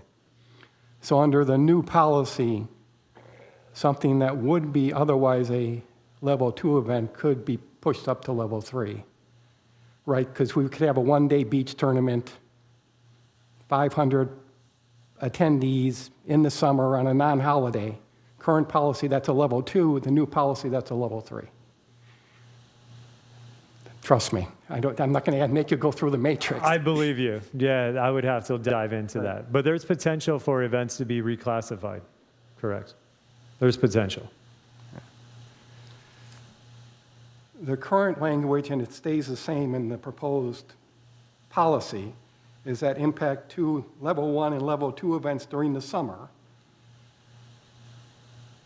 has a maximum of 25 days on days that are not used by impact level 3 events. Now, we're clear in the way we address that and the way we count is that if a level 1 or a level 2 event happens on a level 3 day, that does not add to the totals. That is correct. It's just the preceding event, so the impact level 3 is what is accounted for that day in the calendar. What happened to plaza promotions? That was in the old policy, right? Where we had commercial promotions, somebody would come down and hawk a car or something, and it didn't come through us, but staff would approve it, and they charge a fee for that. Sorry, just 1 second. I'm pulling up the app. So you're stating the new policy update does not consider the Pier Plaza promotions? I couldn't find it, and I asked my AI assistant to find it, and they say it's not in there. I'm going to have, I did not make this update, but I'm going to have to admit that that would be a user error because the Pier Plaza promotion program is not requested to adjust at all and should be included in the updated policy guide. It should be accounted for as its own criteria as well as its own additional fees. The temporary beach tennis court issue, when we have a big volleyball tournament and they want to use that space and we move the beach tennis courts off their location and move them north and put up temporary courts, is there a way we could just avoid that issue entirely? Which is that they can't move, they can't take that space. In the beach tennis courts? Yeah. It would be an administrative, I guess, direction. Yeah, in the past, we've kind of treated each event separately, with requests, like even one of the events recently, we were able to accommodate the beach tennis courts being removed, and we moved them on the south side of the pier for the events. Eliminating that would probably be very challenging, especially for our larger volleyball events, which we know have a very high turnout rate for July. I understand July becomes very difficult to accommodate everyone. It's not just the tournament promoter and the events that are coming in for these volleyball tournaments, but also our just resident and visitor users for volleyball and beach tennis users. Staff does our best to mitigate these in advance of these events. I don't think it would be staff's purview to eliminate that option completely, because as it currently is, we have the administrative direction to consider it or not consider it, as well as the commission does when we do these event reviews, if that makes sense. Did I answer the question? Yeah, no, you answered the question in which you said you have the discretion to move them or not move them, and you're telling me that we can't eliminate, we're not comfortable eliminating that discretion and just telling these volleyball tournaments that you cannot go that far north, which would probably mean they would have to play a little longer during the day. They would just have to turn over the courts that they're using maybe one more time. Yeah, and just with the trend, what we're seeing with these volleyball organizations is the demand is just continuing to grow too. The participants, registrations continue to grow for these larger events. They're bringing in more national talent for these summer events and these July events from athletes all across the country as well as locally. As we know, through our local organizations like AU, IBVL, they're developing a lot of local talent here as well and increasing a lot of their camps. I just find it difficult, and I think they would validate this, to assume that limiting them to only the 15 courts or 16 courts that are currently there, that wouldn't come close to meeting their demand. All right, let me ask you about cost. In the policy, when you talk about fees, you identify many of them as direct cost, right, in the chart itself. You say the commercial application fee is a direct cost. The lake commercial application fee is a direct cost. And then in the policy, you refer to indirect cost, which are important for fee waiver requests, right? Because we can only waive certain indirect costs. Correct. As far as I can tell, and I don't know, can you show me, is there a definition of an indirect cost in this policy? I don't think in the policy, but we have a chart that we use internally within our operations in the recreation department that defines indirect versus direct costs. And I believe it's a supplemental attachment that's included in our fee waiver grants. It might be, I don't want to jump ahead to the agenda item, but it might be a supplemental to the next agenda item as well. Yeah, it's not attached to the next agenda item, but it has been in the past, and we do have that form. Well, let me ask you this then. When I look at this chart of fees, and there's a fee identified without the parenthetical direct cost, is that by definition an indirect cost? So when you say nonprofit Pier Plaza use fee, and it doesn't have the parenthetical direct cost, am I to assume that that's an indirect cost? That is correct. The location fees are indirect costs, which on the application, now that I think about it, the fee waiver grant applications do list all the indirect costs that are eligible, I believe, for the fee waiver grant program. All right, let me move on and then I'll be done. And then I just found information, so just to go back on your Pier Plaza. So on the new policy guide under the additional fees, we do have the Pier Plaza use fee noted, as well as the Pier Plaza as a location on the special event. But I do see that the Pier Plaza promotion program context has been removed. that's an error, and we'll make sure that before this goes to council, that that's re-included on the policy guide. I'm not sure how that got deleted. All right, let me jump to long-term agreements. Can we just simplify this and say that anybody who has been with us 3 years can apply for a long-term agreement? I mean, wouldn't that be the simplest way to do this? Because you have a half a page of definitions here of who's eligible, but once you read the definitions, it's hard to identify who would not be eligible. Yeah, no, that's a great point, Commissioner Maroney, and that's essentially what our recommendation is. Just in summary, is that removing the current eligibility criteria, which only basically allows events that have been here for 3 years or have over 5,000 in attendance or has 2 consecutive or more days. Removing all that criteria will give an opportunity for any event, as long as they've been here for 3 or more years, the opportunity to apply for a long-term agreement. All right, and then the fee waiver, a very similar question. Wouldn't it be easier to just, well, I guess the question is, when you look at the policy, the current policy and the proposed policy, there's a whole list of bullet points about what we want to see for you to get a fee waiver.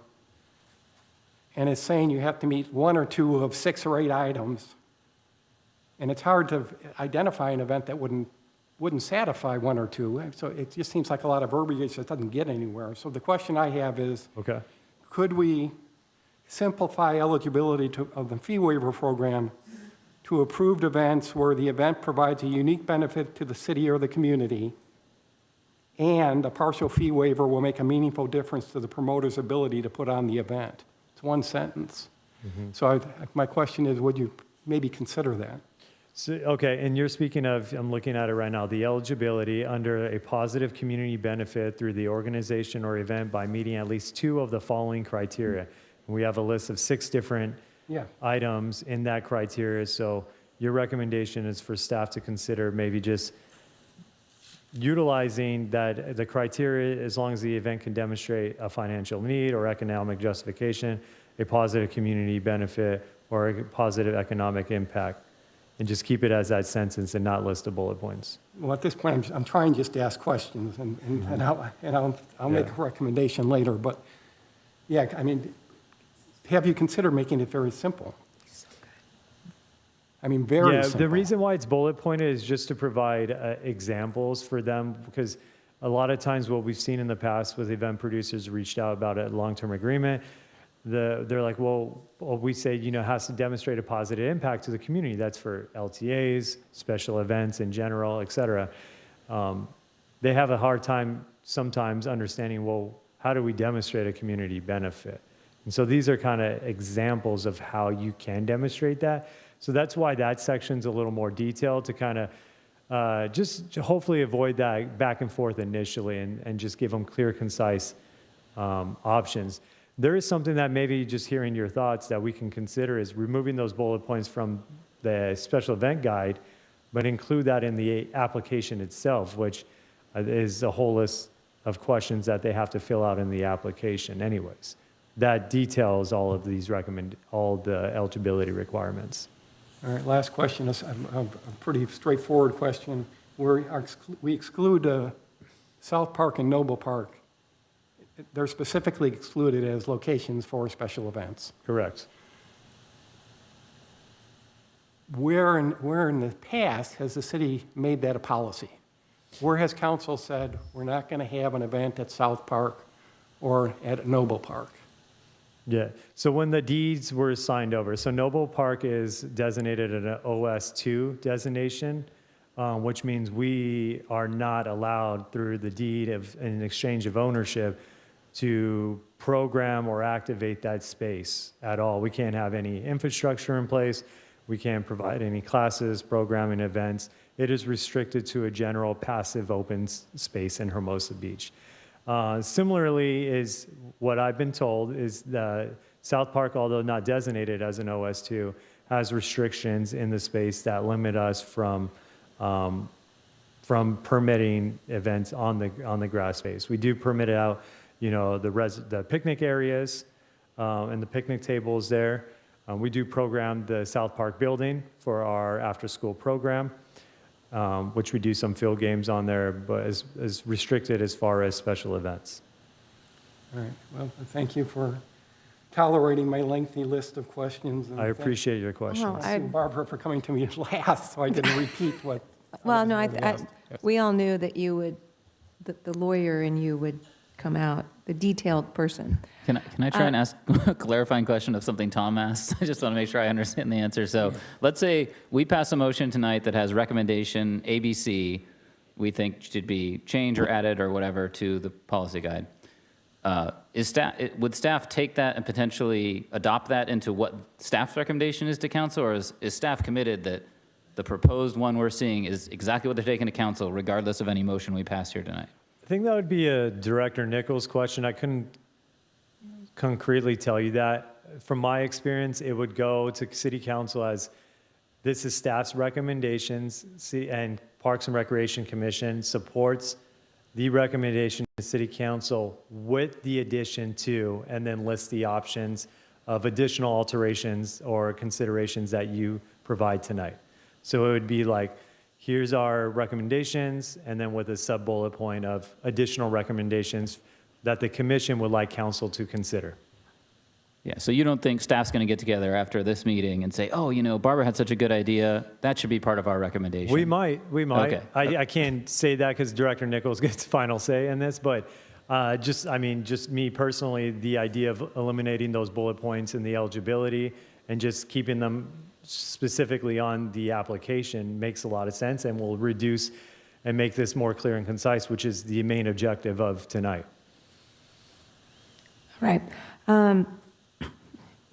So hard to come out after Tom. But can we just go over Pier Plaza? I'm sorry, the Pier, pardon? Well, the promotions, but on the Pier area. We allow people to have walks on the Strand or events on the sand. They do not pay for that area on the pier. That's what you said. Schumacher Plaza. Yes. Correct. And what is the reason for that? It's never been considered as a chargeable location. I can't really tell you other than that. It's just never been a practice with the Department for the Special Event Permit Program since we adopted the previous policy guide. So that's the intention tonight, is to make it more concise because it doesn't really make sense that we're not.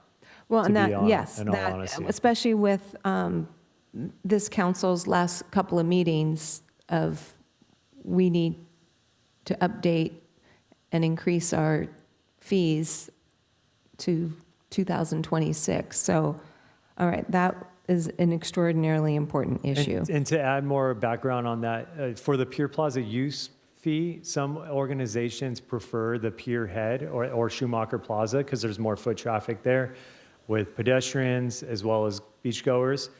So the organizations that pay the Pier Plaza use fee can either use Pier Plaza or Schumacher Plaza for their commercial promotion, but they still pay that rate. So I think we did one last year with El Pollo Loco. They had the truck down there giving away free quesadillas, doing some promotions. They paid the Pier Plaza use fee, which is the $15,000 plus, but they didn't utilize Pier Plaza, they utilized Schumacher Plaza.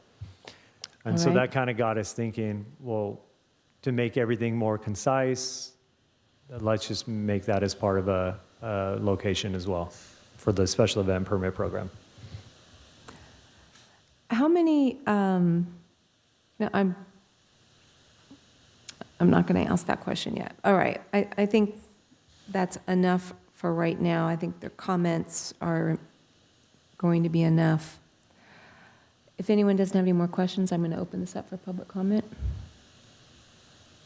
All right. Amari?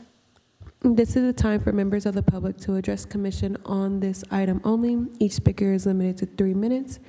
If you would like For the record, please state your name and city of residence. We will begin with members of the public wishing to provide comment in our chamber. Seeing there's no one, seeing that we do have a hand on Zoom. Hi, this is Laura Pena, Hermosa Beach. Good evening, Chair, Commissioners. First, I want to thank staff for the significant work that went into this update. There's a lot here. The effort to simplify and improve consistency and strengthen the cost recovery is really thoughtful and very meaningful, I know, to the city. The shift to a more organized annual review process for returning events is definitely a noticeable improvement. My main recommendation is that as this policy moves forward, we should place a stronger emphasis on economic measurement. The current policy says that event producers will be required to detail positive economic impacts in their application, while the proposed guide kind of softens that into encouraging the use of local businesses and partnerships. I think we should keep the stronger approach and go further by requiring a simple post-event scorecard, if you will, for these major events on things like attendance, local business participation, promotions, participant feedback on improvements, AKA if there are complaints, and where relevant, lodging and visitor spending. If we are using valuable public space, we should also be able to measure the return to the community. I would also encourage 3 practical refinements. First, require a local business activation plan for commercial and higher impact events. I know recently with Nike, they are positively working with our chamber, and it shows. With this, the sponsor is actually buying out the Beach House Hotel along the route. And so with, I guess, back and forth, they realized that this was an important win-win kind of scenario. And then second, make sure smaller downtown activations are not crowded out if peak season limits become citywide. And third, define the objective triggers for when a returning event must come back for separate review, so the process stays predictable and it's fair. I also noticed in the staff report and the proposal that there are some fee numbers that are conflicting.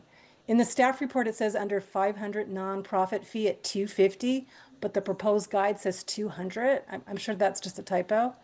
Also, the nonprofit LTA application fee is listed as 291, but the guide shows 323. So which is it? And then there's also just a little typo on the nonprofit Pier Plaza use fee at 9,076, and the guide shows 9,706. So I'm sure that's a typo.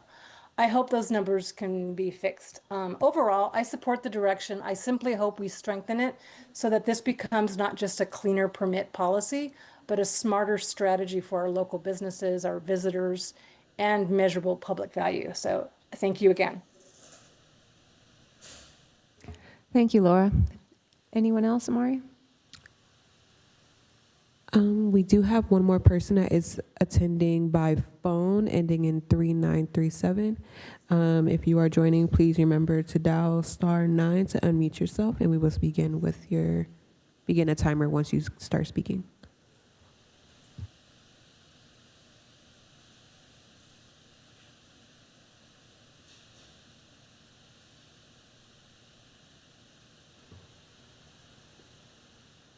You may unmute.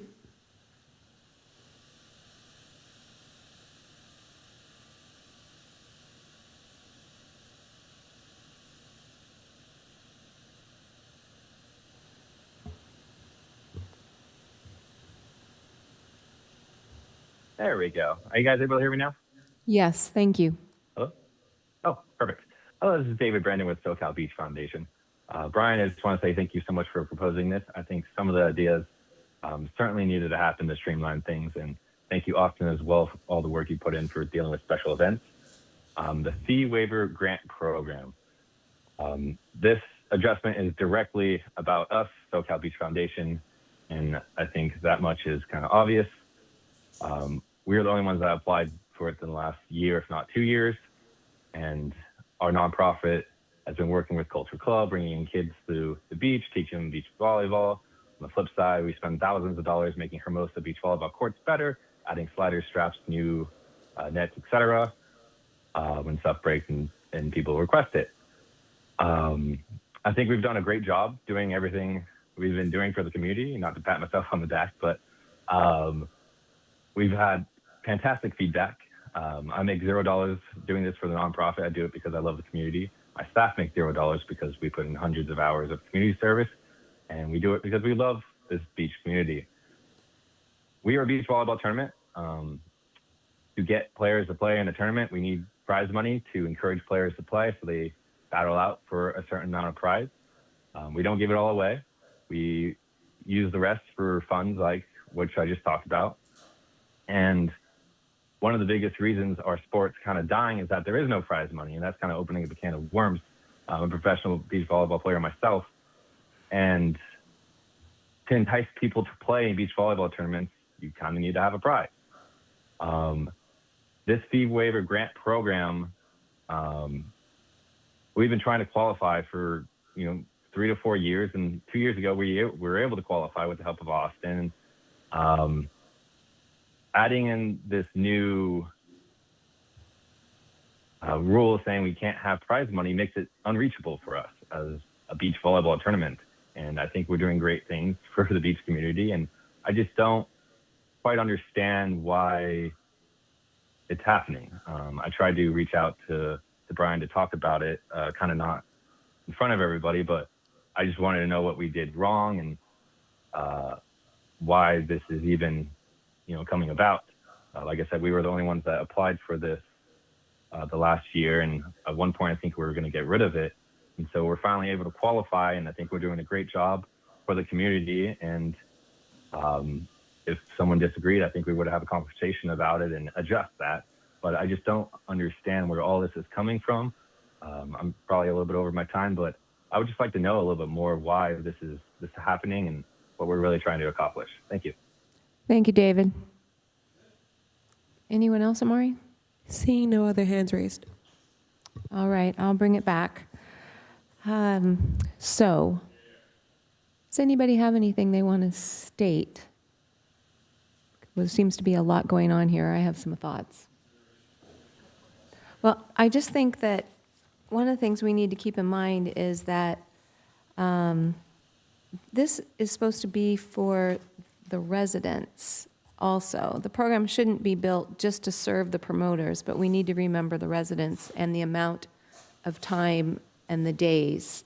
So the special events are wonderful, the nonprofits are wonderful. So I just think we should keep that in the back of our mind when we're talking about how many days and the changes. Also, people like David are residents. They are trying to do the right thing.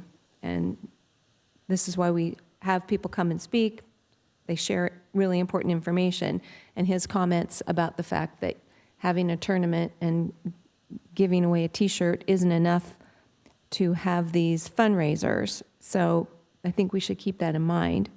But before that, I'm really concerned about Tom's comments that can we get this all done in one night? Because there is just a lot of information here. And I appreciate what the council tries to do, but they have a lot on their plate, and some of them know very little about Parks and Rec, about the program. So I don't, it's going to get me in trouble. I'm not really looking to them for a lot of important information, just because I just don't think that we've seen that in the past. So can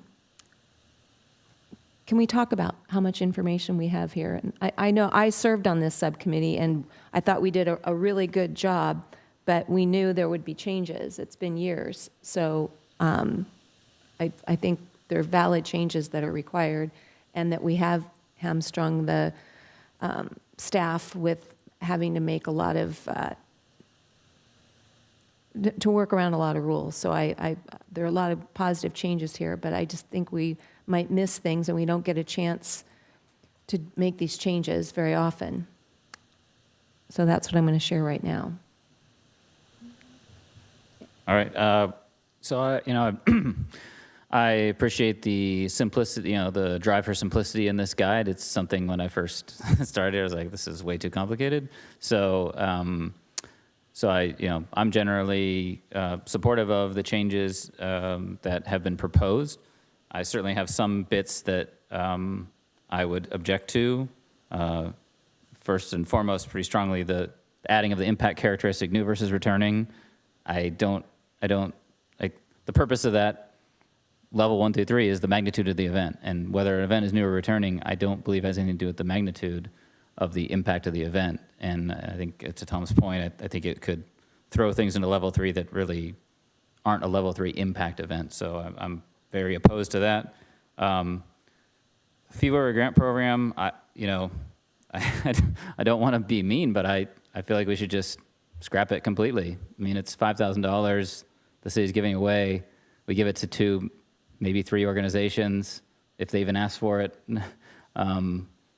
I don't know, it just seems like an extra thing that doesn't really need to be there from a simplicity point of view, and I would guess the council might just say, yeah, why are we giving away $5,000? We should just not. I don't know, just a opinion, again, and I know I feel a little mean saying that, but driving for simplicity and conciseness, and I think the public comment mentioned around requiring some kind of measurement, right, post-event is really important and critical to running a disciplined, city and organization. So having some measure that an event producer can say, this is going to be the impact, at least just one thing that we think can be quantified, and making that part of the process would be, what I think would be really beneficial.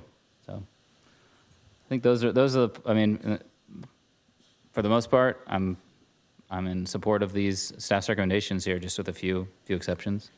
And I'm happy to provide just some additional background and follow-up, especially for one of the speaker's comments, if you'd like.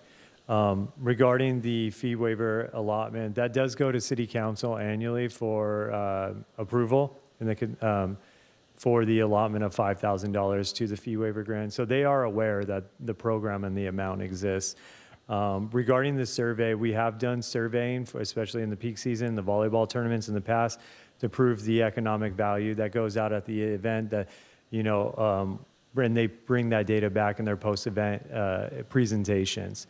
We also, as a department, are instituting surveying for all of our programming, for facility rentals, to theater rentals, to after-school programming, and to special events as well. So following their events, we send them out a 10-question survey to start getting more straightforward qualitative and quantitative data from these event producers. So we're more than happy to add and ensure that in that survey that we've request detailed description of the economic impact that was made from their event to the community.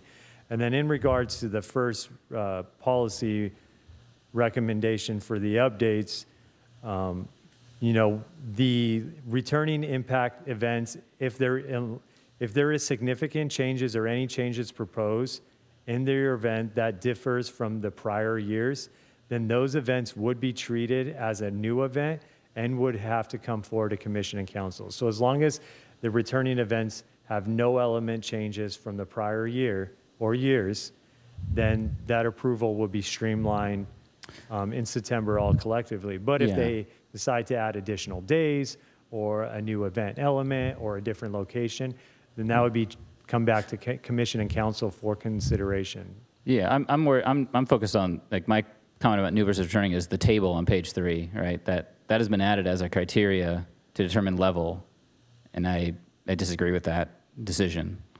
The very first line now to determine impact level is returning versus new, and every new event is in level 3 category already. It seems a little too much to me. And I forgot one thing also about the event days. This will put a squeeze on our events, and we're gonna have to make harder decisions.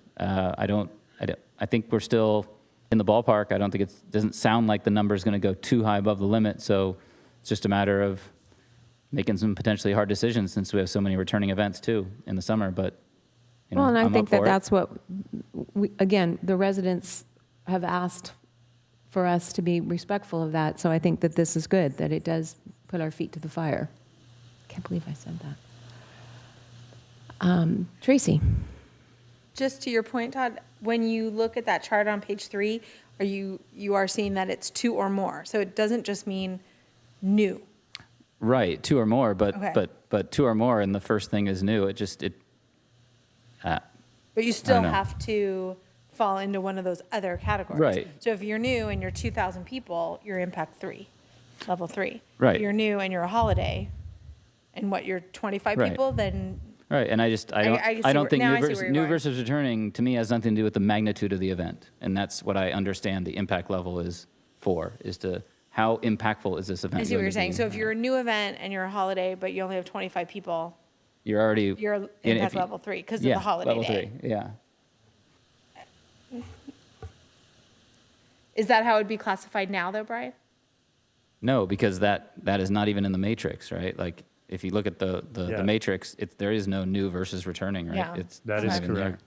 correct. I believe I did not create that item, but what I think Director Nichols had the intention of is that every new event is subjected to the commission, council considerations, and because of that is considered a higher criteria than a returning event.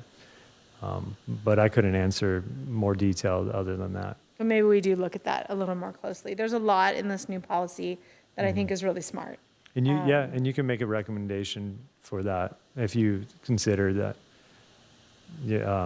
for council and for staff to consider removal of that. I know. I thought what Tom said about the fee waiver and could you have this event without the little bit of help, I thought was really powerful. I thought that's why it exists, to help those organizations that need it, that you couldn't have it otherwise. And it gives them that little extra bit of help. I struggle with we're going to give you a fee waiver and then you're going to give away cash prizes because did we just fund that? And I think to Barbara's point, we are representing the residents and it's their money and it's the city's money. And does that make sense? Precisely, and that's our logic too. Is like the fee waiver grant program is intended to represent a use of limited city resources and potential foregone revenue, right? So we're essentially giving away revenue otherwise from the city or taxpayer dollars for an event that might put that in a pocket of a player for participating in a tournament. It just doesn't seem like the best use of the fee waiver grant program. It's not specific to volleyball events. It's specific to any event that could potentially have a prize pool associated. That could be runs, that could be dodgeball tournaments, that could be a triathlon, a bike event. I mean, even a fine arts festival that's doing, I'm just saying it just makes more sense to provide it for 2 events that have a general economic impact, not a community impact, for the greater good of Hermosa Beach in Los Angeles in California. I agree. I think if you want to participate in an event because you want to participate, that's great. If you want to participate because it's a really good cause, you're going to participate. And I don't know that you need an incentive to do it.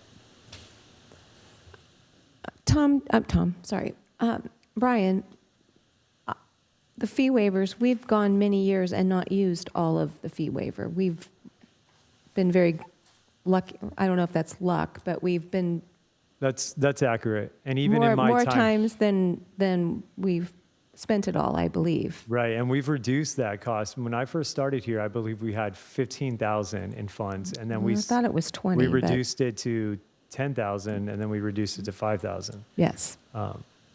So, okay. Tom, let's get it over with. Come on. I'm with Todd on the new versus the returning, because we're going to inadvertently face the possibility of making a level 2 event a level 3 event. And that has an impact because we have a 45-day limit. And I don't want to do that inadvertently, so I really don't like that characteristic. On the fee waiver, I'm with Todd on that too. I think the cleanest thing is just to get rid of it at this point. With the long-term agreements, and we have more people doing long-term agreements, part of the long-term agreement is to adjust the fees. So, and now we're going to broaden the long-term agreement even more. I just think this whole, I just think the fee waiver thing is kind of a mess. And if you look at the characteristics, it's hard to say who qualifies and who doesn't qualify. So I would be with, let's just scrap it. On the long-term agreements, I think it could be tremendously simplified. Show us you've been in Hermosa for 3 years.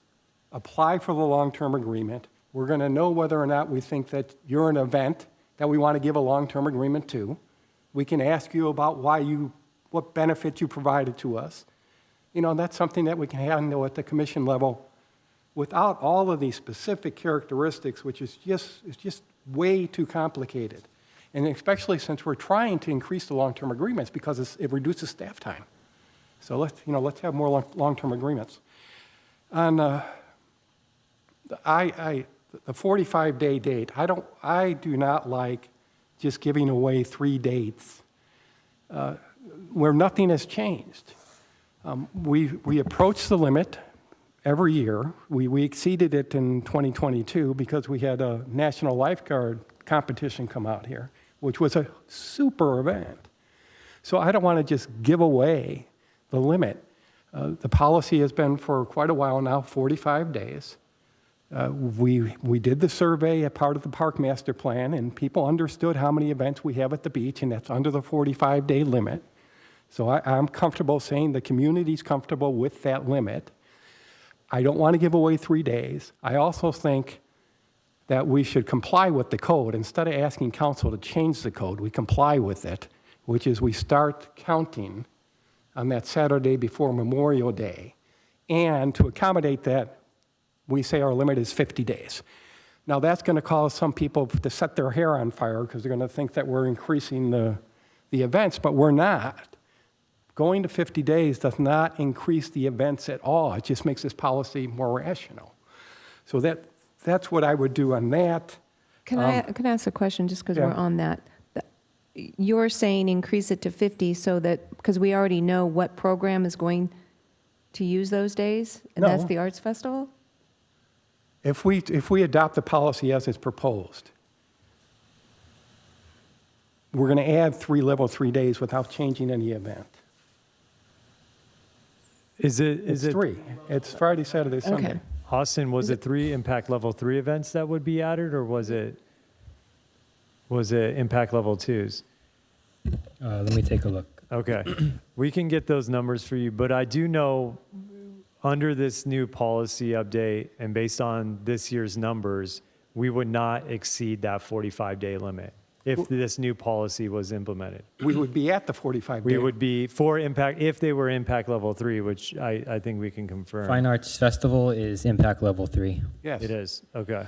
We would be at the 45-day limit for no reason, no underlying reason at all. So if next month, we've had this, we had the Rams come in once, right? We've had cool events come in. Mm-hmm.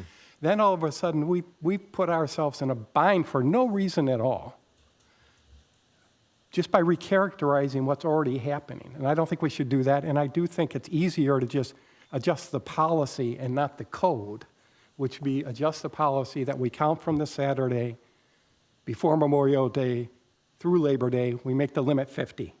I mean, that's what I would like to do. And a lot of, Tracy and Barbara know that I fight against adding events often, but I don't want to give away days. Now, having said all that, first, Brian, staff did a ton of work on this, all right? And you guys should be proud of the effort that you put in here, and it does simplify things. The returning event process is going to be much cleaner. The long-term agreement process where we make the recommendation and negotiations makes more sense. So this is a good change. I would like to make the changes that I have specified and Todd has specified, or I would suggest we just bring this back, but I understand that they want to have it done by September, and if there's going to be changes to the ordinance, and there will be, not even accounting the 50-day thing, there's going to be changes to the ordinance. And just so I'm clear from the staff perspective on this item pertaining to the special event limits, you're in support of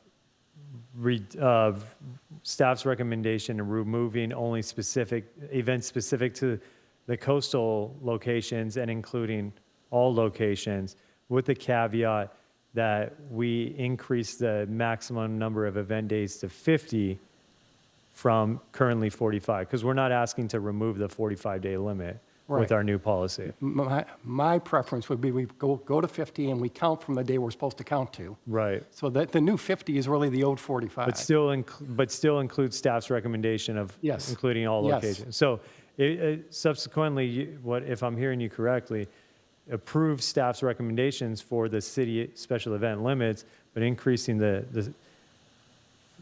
maximum of 45 event days to 50 event days. And we just have to reword language, which is easy, that when we say peak season in parentheses, Memorial Day to Labor Day, it should really be the Saturday before Memorial Day to Labor Day. Right. And that's an easy change that we could do. That's just language. Is not- this the 45 days? Is this policy guide where that is codified? I just want to make sure we can suggest that. Like, Pardon me? is the policy guide where the 45 days is codified? Is that 45 days is not in the code? Is No. not okay. The code says Cool. go Just figure out dates. Just making sure where this is in. Right. You know. Yeah, the 45 days Yeah. is not in the code. No, the code Yeah. just says figure out a limit for that period of Within time. that time frame, a calendar frame, correct.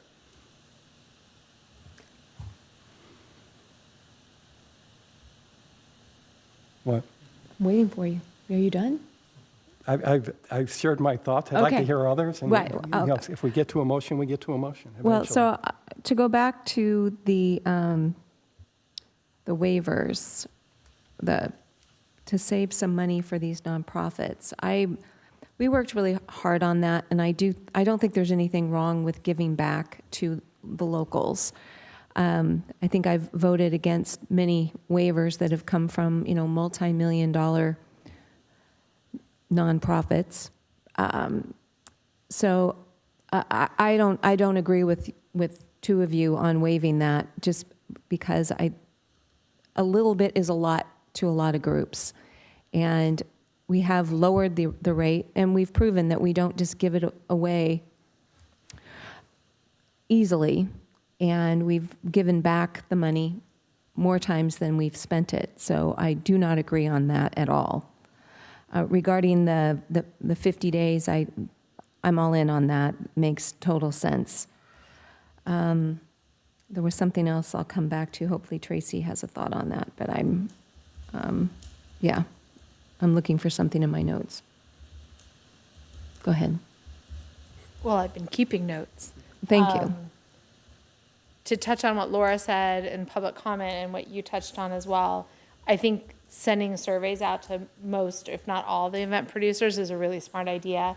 The volleyball event producers have been doing it, and it's been really impactful and eye-opening to see what their participants are spending their money and where they're spending their money. And I think we could expand that easily. And I love the idea that you're sending it to the theater and other events that happen that aren't just on the beach. And I think that could really give a lot of data to the economic impact that these events are having and to the residents' enjoyment. Well, and we're sharing that with the businesses. Yes. So helping them help and themselves. I did note that there was a link in the policy to trulyhermosa.com so that they could access the chamber and the other local businesses. So I thought that was great too. We also include that in our final email for when we send out the special event permit to all event producers. We provide a link to that website and encourage them to shop local and share with their visitors to visit local businesses and the website. And I'm with you on keeping a small amount if council approves it for the fee waivers. We're not And- talking about 100,000, we're not talking about No. 50,000, we're not even talking about 20, But we're talking about simplify the 5. language and make it impactful.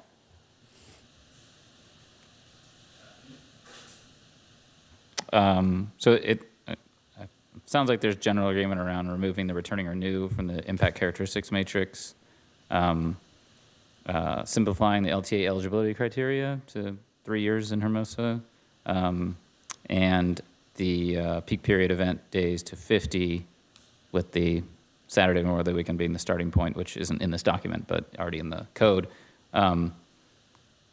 the economic benefit language that's in the current guide is stronger than the proposed. I feel like we should keep the stronger language, and I think to your point, the surveys, is there something we can add to the guide that says event producers of a certain size will commit to sending a post survey if requested by the city and sharing or sending the cities? Is that, can we write that in the guide to? Yeah, that's something that's not necessarily needed for the guide, but that's something that we put in their LTA agreement itself. So in the contract terms itself, things like that, because there's so much included in their actual agreement that's not listed as a criteria or an obligation, that goes more full detail and comprehensive of their obligations to the city. Okay. And that is something that's included in agreements. Okay. Okay. All right. Well, I feel like those are the points we're generally coalescing around. Are we, Tracy and Barbara and Todd, I proposed some simple language for the fee waiver agreement. Is that what we want to do, or you have some other ideas? Can you go into what those changes No, were? I thought it was great. My suggested language was an approved event where the event provides a unique benefit to the city or community, and a partial fee waiver will make a meaningful difference to the promoter's ability to put on the event. Now, what that doesn't capture, that's in the current policy, is this idea that we only give fee waivers to events that have large economic impact. And I don't think those are the people that we need to be giving fee waivers to, right? We know the volleyball tournaments have a large economic impact. They don't need a $1,000 fee waiver. Well, the people who need fee waivers are new events or events that are really charity oriented, which, Southgate Beach Foundation, the other question is, do we want to include the staff's language that would exclude them, which is if you're giving prize money, you can't get it. So, that's a discussion we still need to have. I think we have consensus on some of the others. Yeah, I'm in favor of simplifying the fee waiver section and eligibility. I think, prizes like merchandise and things like that is, cash prizes, I agree, is inappropriate in terms of, for an event that's taken fee waiver, but I think things like, merchandise of some sort or swag is fine. But, so I think I'm with most everybody on that one too. Barbara? And sorry to interrupt, commissioners. Austin has some additional information just so you can help with your motion. Yes. So looking at the June 2026 calendar, staff did realize here that we considered the Fine Arts Festival as an impact level 3 into that 45-day event limit. However, since it's at the community center lawn, it should not apply. So that number that was previously 42 event days, level 3, is now 39. However, that brings up level 2 during the peak season to a total of 21 out of 25. So you're saying that simply because of its location? Correct, yes. It's mislabeled on the calendar. They're Currently saying- as an impact level 3 when it should be an impact level 2 is what he's saying. No, he's saying it is an impact level 3. Yeah, Right. the events And listed. you're saying that you miscount it now because you're counting it toward the 45-day limit, where under the current policy, it shouldn't be counted. Yeah, under our current policy, it's classified as an impact level 3 event. However, it's not included in the peak season limits because it's not on the beach strand of Pier Plaza. All right, But in the new guide, it would be. it will be, yes. Correct. As it should. It's still impact level 3. Yeah, that's fine, to so. include it. Okay. What are your thoughts? Because you were at this at the beginning, on the Yeah, fee waiver for. The whole idea is that we're helping others give back. And we have been after Mr. Brandon's tournament to do more with what it is their goal was. And he's done that. They have been a huge help to the Culture Club. And so I struggle. I understand, they're giving away money and we're giving them a discount. But I do think that there is a way for us to also give back to a good nonprofit. And I don't have a problem with them giving away money, monetary prizes in lieu, just because I don't know a lot of tournaments that aren't giving away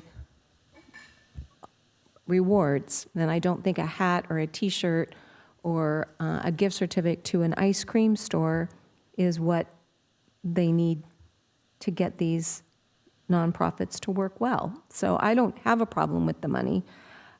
If we want to, I don't know, I have no idea how much what the monetary prizes are.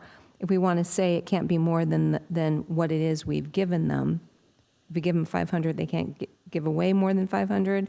But for me, it's not a non-starter. I don't have a problem with it because nonprofits have to be creative of how they have their fundraisers. So it's not an ending vote for me, but I just think that there's a way for us to acknowledge what these nonprofits are doing, and we should appreciate their hard work and their efforts. How do you feel about it, Tracy? You make some good points. I don't know how much cash they're giving away. I still feel like you go because it's a good cause or because you want to participate. But yeah, I guess. You make some good points there. But I guess there are incentives to going, and prize money is one of them. I've certainly gone to nonprofit events that there are cash prizes, and there are, you buy something at a silent auction, but you get a thing and you're still giving money to the organization. So, and I will say David's organization has grown, I think, exponentially in the years that they've been in front of us and done better. But isn't with the fee waiver, it will still come to us for commission consideration on a case-by-case basis, unless it's part of the LTA and they get their fees discounted in that regard. So they'll still come to us for fee waiver, and we could have this conversation on a case-by-case basis. If the program still exists. Yeah, well, with our new policy recommendation, they would not be eligible. So you would not see an event that offers a prize pool would not be eligible for the fee waiver program. So we wouldn't bring the application forward because that would exclude them from eligibility. But any events that do meet eligibility, we're still going with the same process of coming to commission for review and approvals, if that makes sense. And all LTAs are automatically excluded from the fee waiver grant program. Right, because they already get their Because they're already fees receiving discounted. fee reductions through that program.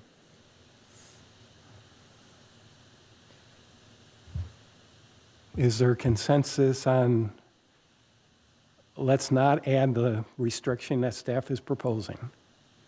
That we'll just deal with that when the applications come to us, but that we simplify the language, and I'm not wedded to my language, but that we simplify the language in the way that I have proposed. Yes, I thought your language was excellent. Right? I'm married to your language. Todd, is that okay with you? Yeah, it is. I was just looking up, SoCal Beach Foundation's next tournament has a $800 cash prize for first place in the competitive division. All right. So we consider that when they make the application for a fee waiver. Mm-hmm. And that we make this, we simplify the language of the fee waiver program so they know that we're focused on events that are unique and that the waiver means something to them. All right. Is anyone in a position to, have we checked everything off of our list? Yeah, there's a lot of other stuff in this in Yeah. the policy, but I think we can live with the rest of it. We think it's an improvement.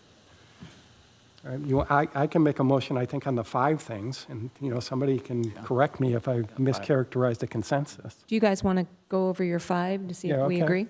I think we've got consensus on that we eliminate new versus returning as a characteristic of the matrix. That we change the event limits, that we accept staff's proposal that we count all events and not just events at the beach, but that we change that limit to 50 days and we comply with the code on the date that we start counting. That we change the fee waiver program to simplify it in the way that we've just discussed, and that we do not want to have the additional restriction that staff is proposing, and that we change the long-term agreement to just say the only requirement to apply for a long-term agreement is that you have had your event for 3 years in Hermosa. I mean, is that what people want to do? You want to do something different? Yeah. I think the only one I had on my list was maintaining the economic benefit language that's in the current All right, version of the where guide. is that language? It's in the page 2, or I want to say maybe page, where is it? Jeez, I'm getting some weird.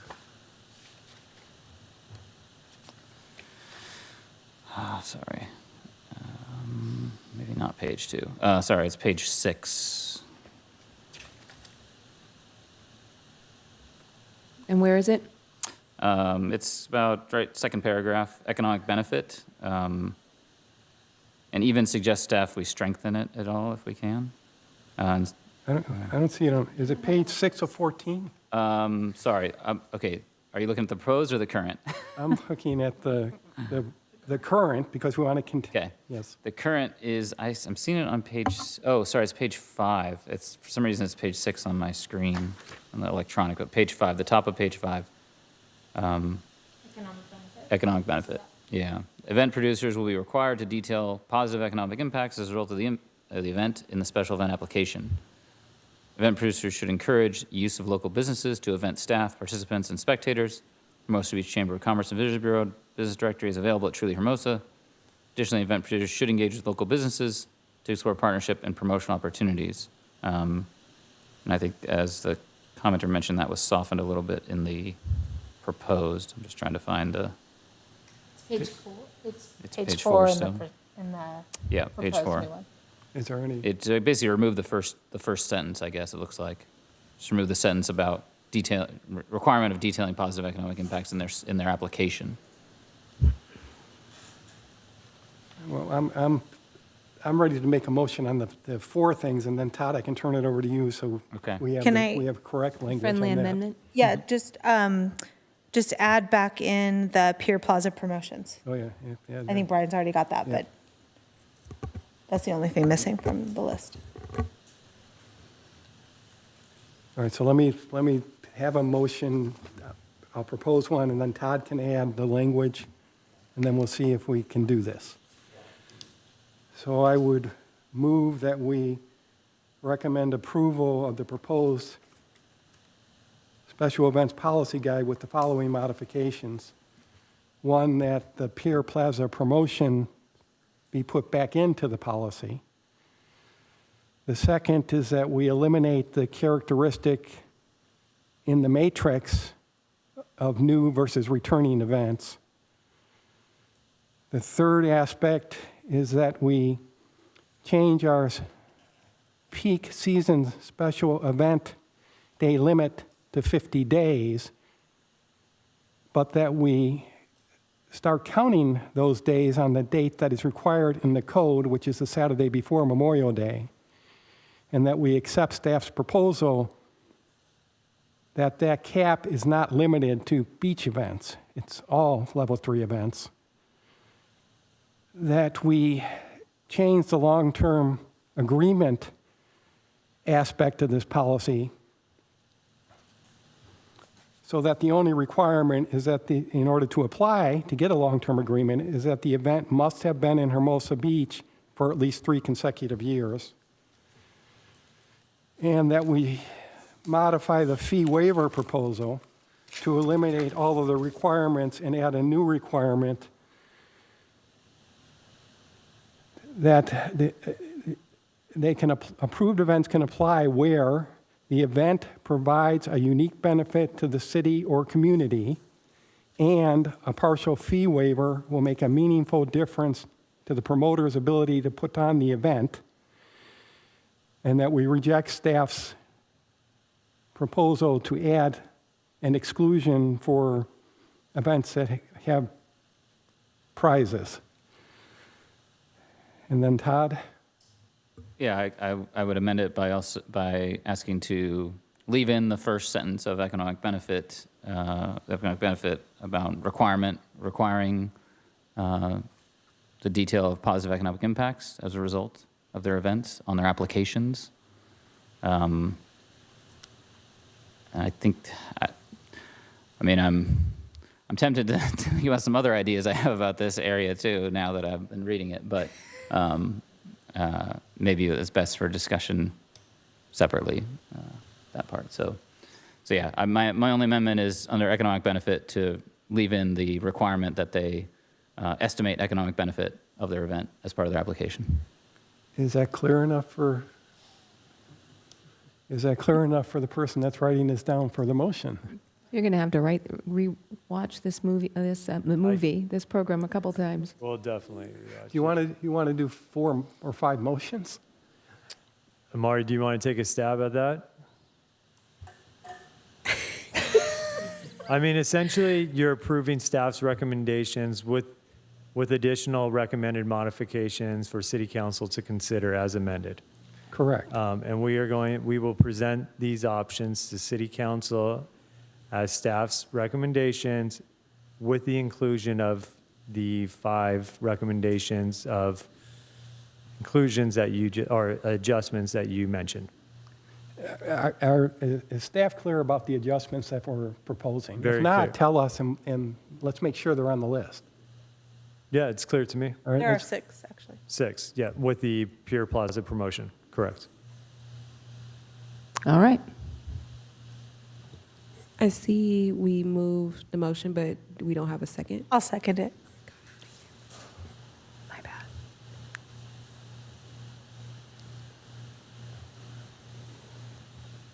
Voting is now open.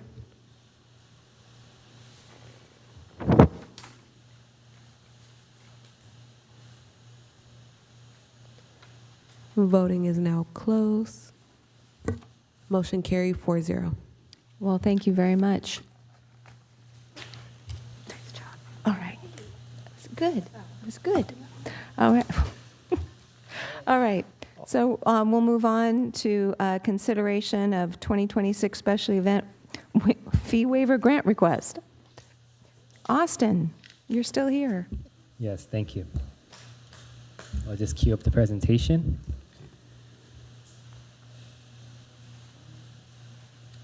All right.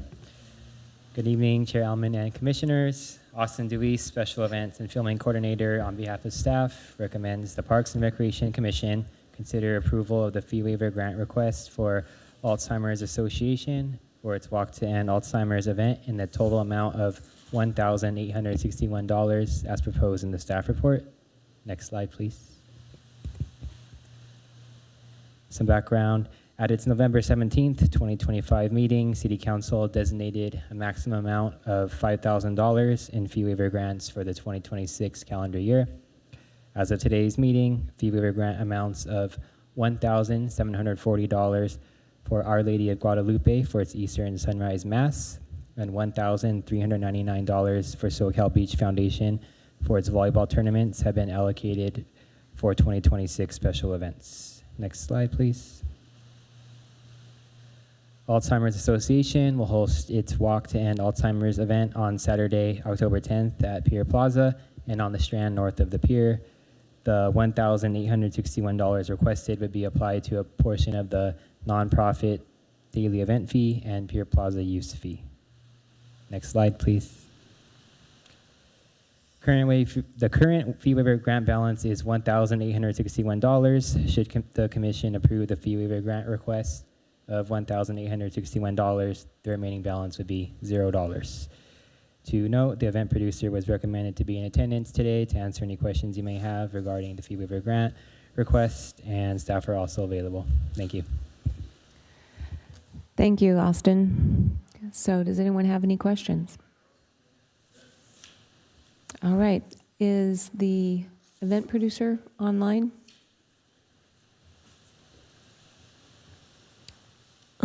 If you can raise your hand on Zoom, we have one person, but we are unsure.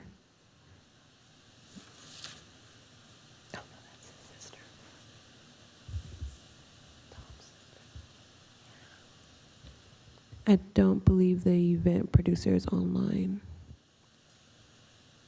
All right. Well, that's disappointing. Okay, well, we'll bring it back. So this is an example of where I don't think that the fee waiver, I don't think this was what the fee waiver was for. This is a multi-million-dollar group that do wonderful things, but so I would not be able to support this. If anyone has anything else to say. I agree with you. All right. All right. Does anyone want to make a motion? I think we do have to open up for public comment. Oh, yeah. Yeah, nobody's here. We've already opened it up. I Oh, believe no, I'm sorry. we I opened it opened up for the event producer. for You're event absolutely producer. right. We have to I open am it up so to the sorry. general public. Correct. You're absolutely right. So, is there anyone, okay, the one person that's here didn't come to speak. Amari, is there anyone waiting? I'll just go ahead and open it up. This is a time for members of the public to address the commission on this item only. Each speaker is limited to 3 minutes. If you would like, for the record, please state your name and city of residency. We will begin with members of the members in the chamber. Seeing that there's no one, moving over to virtual. Seeing no hands raised. All right, now I will bring it back to a motion.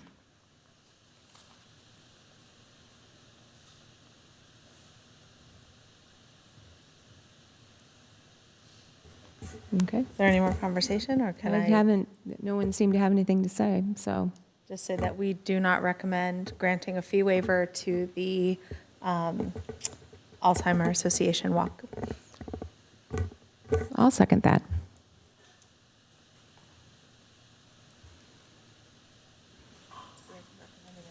I know, feels bad.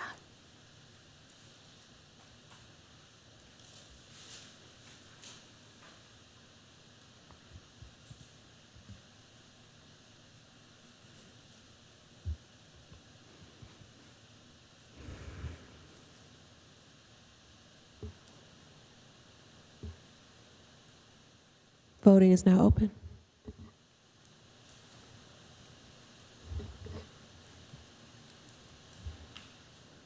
Voting is now closed. Motion carried 4-0. Thank you very much, Austin. Thank you. All right, next I'll move on to subcommittee retirement. All right, let's go ahead and pull up the presentation for the next item.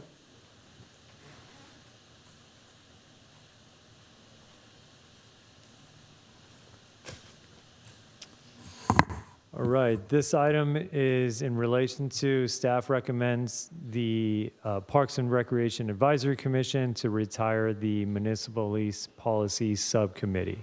Next slide. At its August 1st, 2017 meeting, the Parks and Recreation Advisory Commission appointed former commissioners Robert Rosenfeld and Lauren Pizer-Maines to serve on a Municipal Lease Policy Subcommittee. At its October 1st, 2019 meeting, the commission appointed Vice Chairperson Horowitz to the subcommittee, replacing former Commissioner Robert Rosenfeld. Staff subsequently reviewed the status. Since then, staff subsequently reviewed the status of the subcommittee's work with the city management team and city manager and recommends the retirement of the Municipal Lease Policy Subcommittee. Next slide.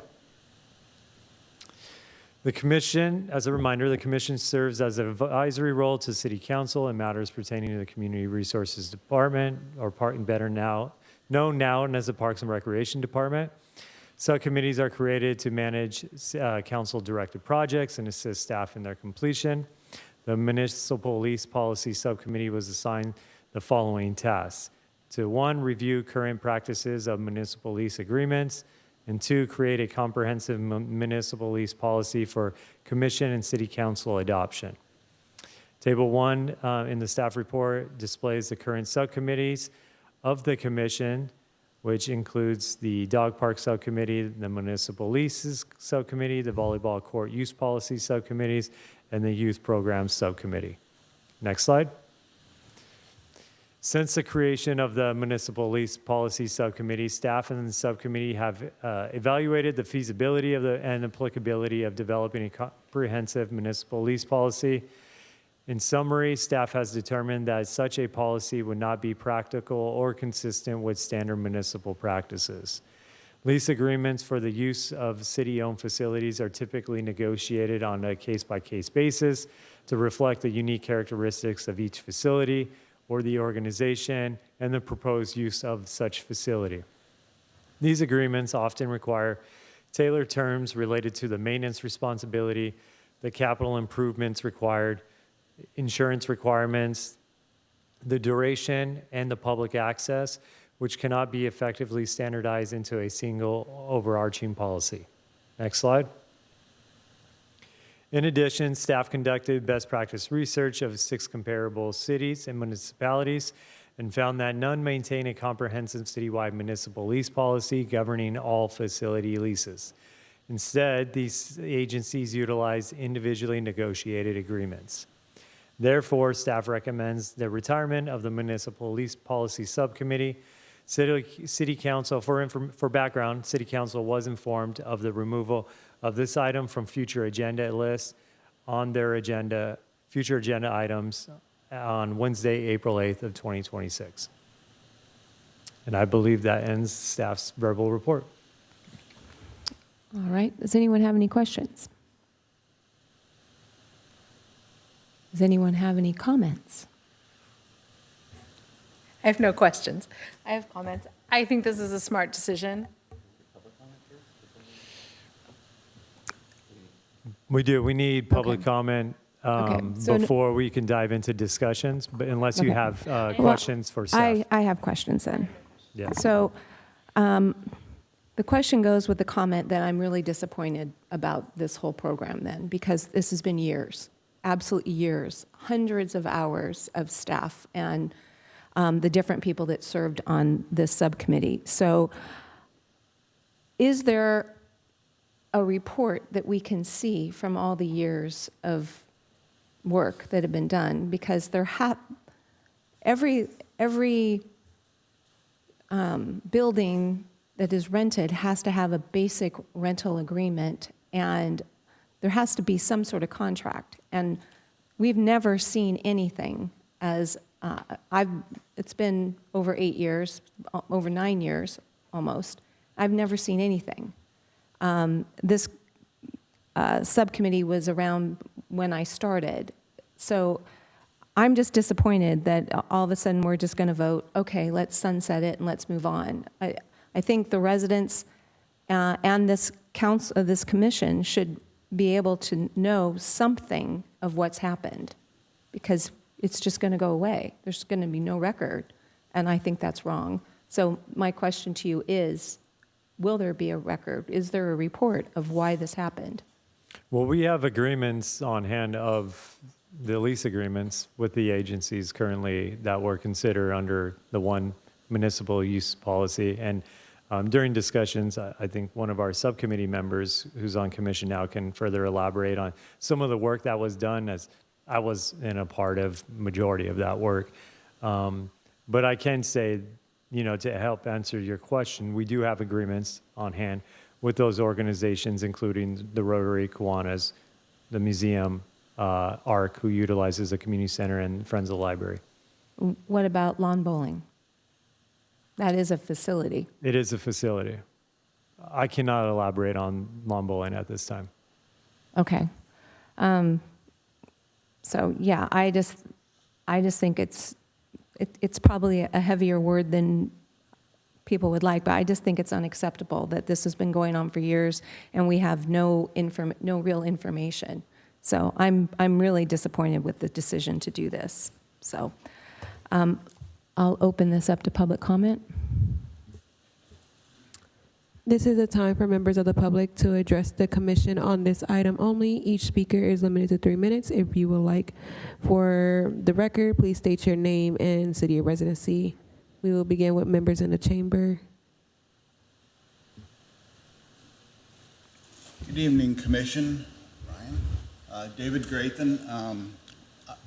I down here mainly as a resident, but there is some relation to public works in terms of sometimes there's infrastructure and maintenance for these facilities. What I plan to say, Barbara already started to say it. There were two things I wanted to say and kind of tie them together. It talks about, there's mention in the slide about municipal practices, and there's also mention in the staff report about some cities have administrative guidelines and general portions of the code.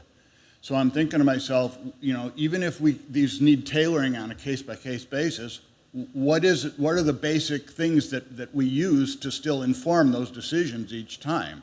And that's where I saw about the guidelines and the practices. And then the second thing, so one thing I would ask is any of that documented? Can we hear more about that? Then I'm also well aware that the subcommittee did a lot of work on this, and I know they documented a lot of it. I think a lot of it may have been less formally documented. I know that there were things that came to council. I don't know if it was when they were doing specific leases for like Kiwanis and Rotary, or if they actually had a general thing on this. But somewhere along the way, there's got to be a good amount of documentation or results from all the work they did. They really did a lot. So I'm just thinking, well, I know that staff has a lot to do, and just going ahead and sunsetting it, as you say, and then, move on, that's good. But it seems like with all the work that was done before, that perhaps with a modest amount of work by staff, we could really leverage that and get a lot out of it.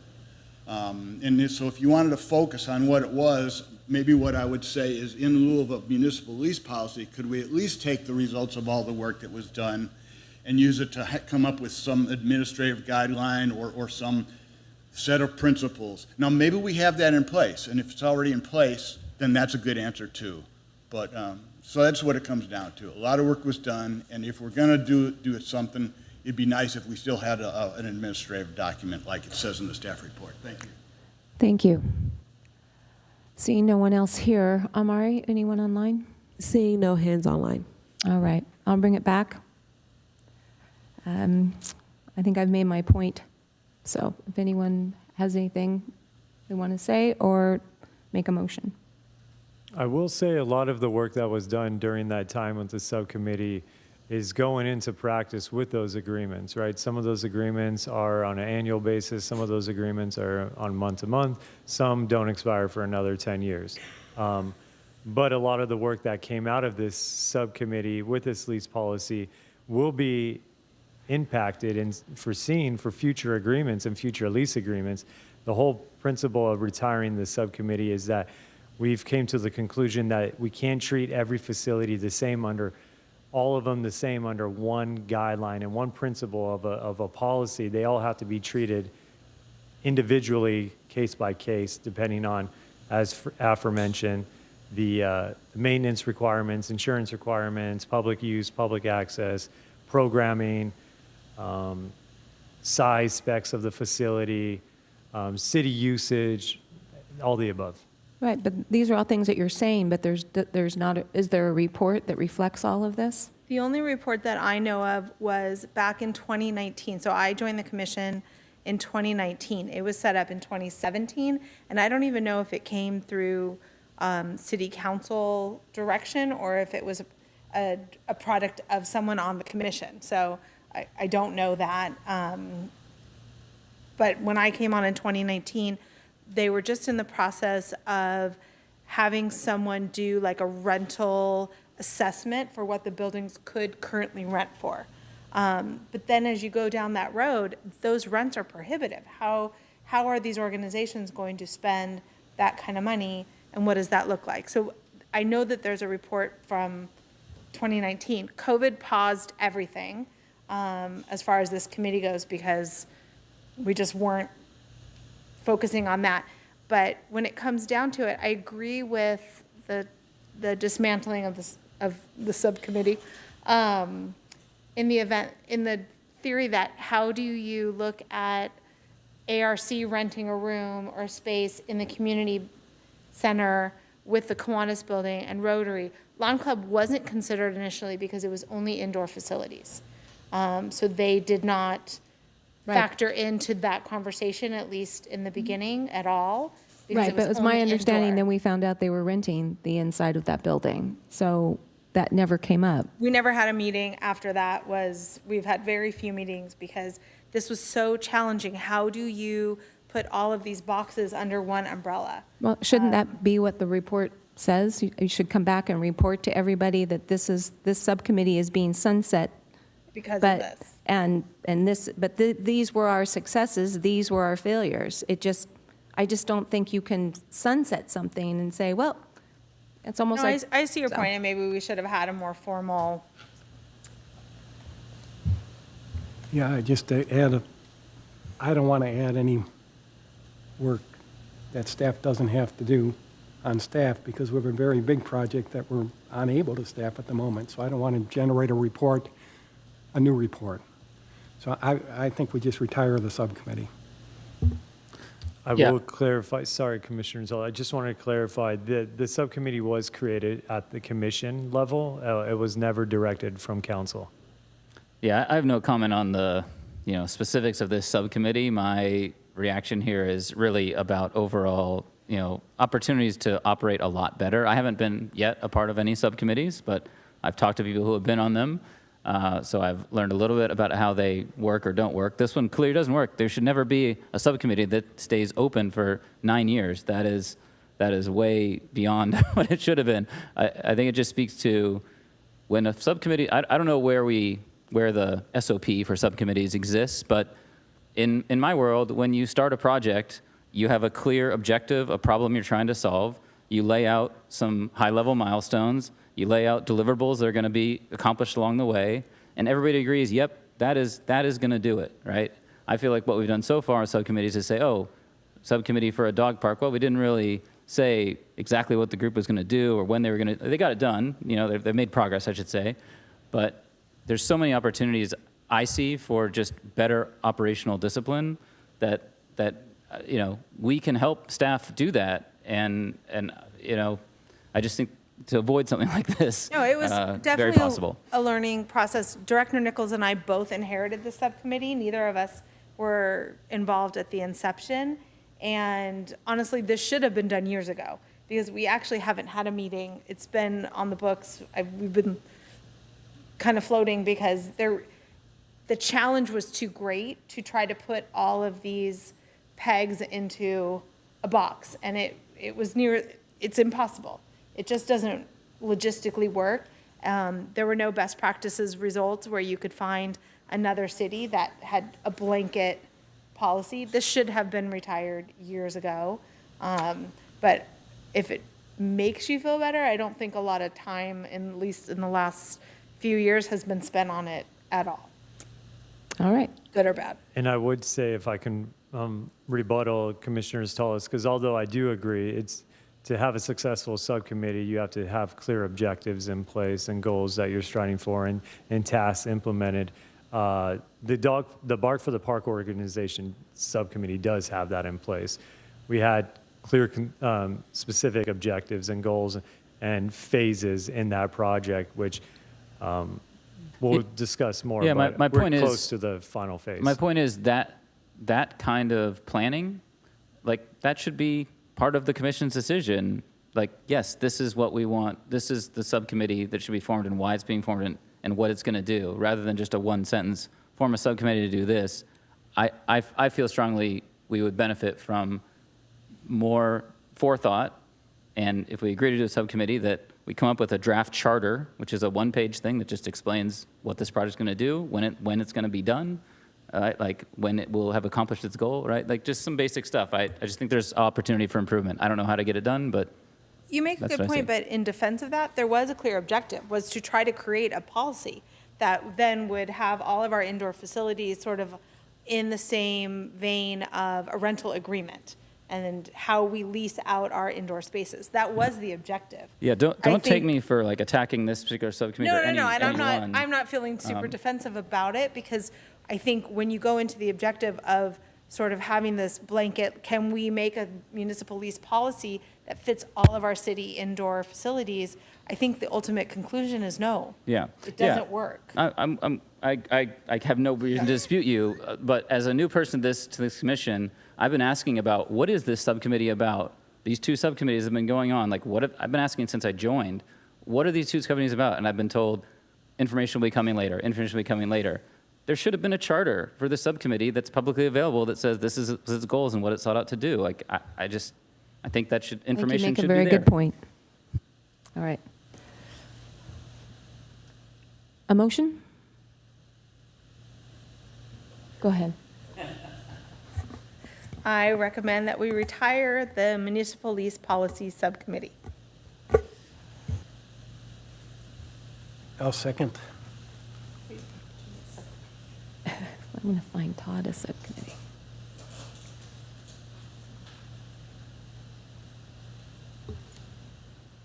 Voting is now open. I don't even know where to vote. All right. Voting is now closed. Motion carried 4-0. Excellent. Okay, future agenda items. All right, thank you, Chair Elman. Peggy will go ahead and load up the slide for us.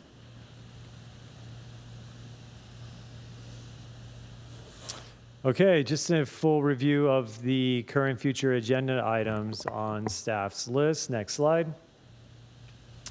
The items currently on the list are providing access to the pool for the community.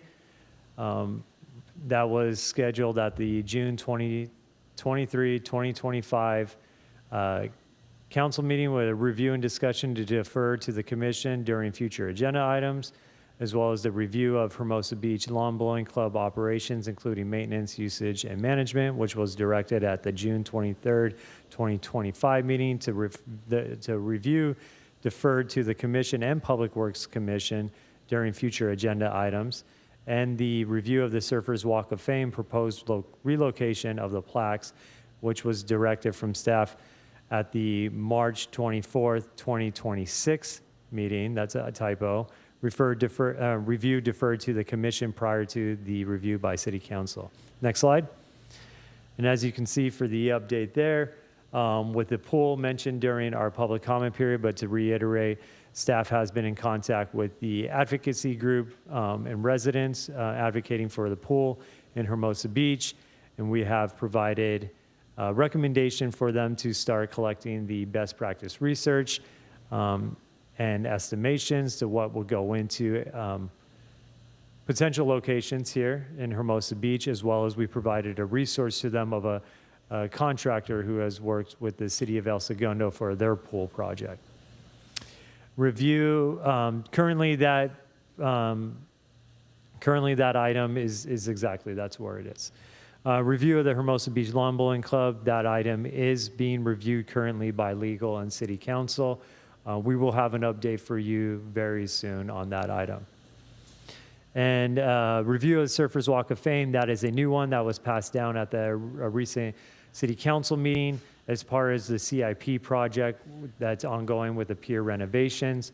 Staff recently proposed to city council to have the plaques relocated onto the rails of the pier and removed from the pier foundation. The reason being because of the pier decks have been compromised from the current plaques, and through the assessment, the contractor in the contract has recommended that the city no longer puts in any installation or plaques into the pier decks, meaning we have to relocate the program. They will be removed from the pier. So city council elected not to go with staff's recommendation and instead deferred us to come back to the commission to review potential relocation options and utilizing community input on where those potential relocation sites will be. So that is expected to come now at the June meeting, since our May meeting is going to be a joint Public Works Commission meeting. And next slide, please.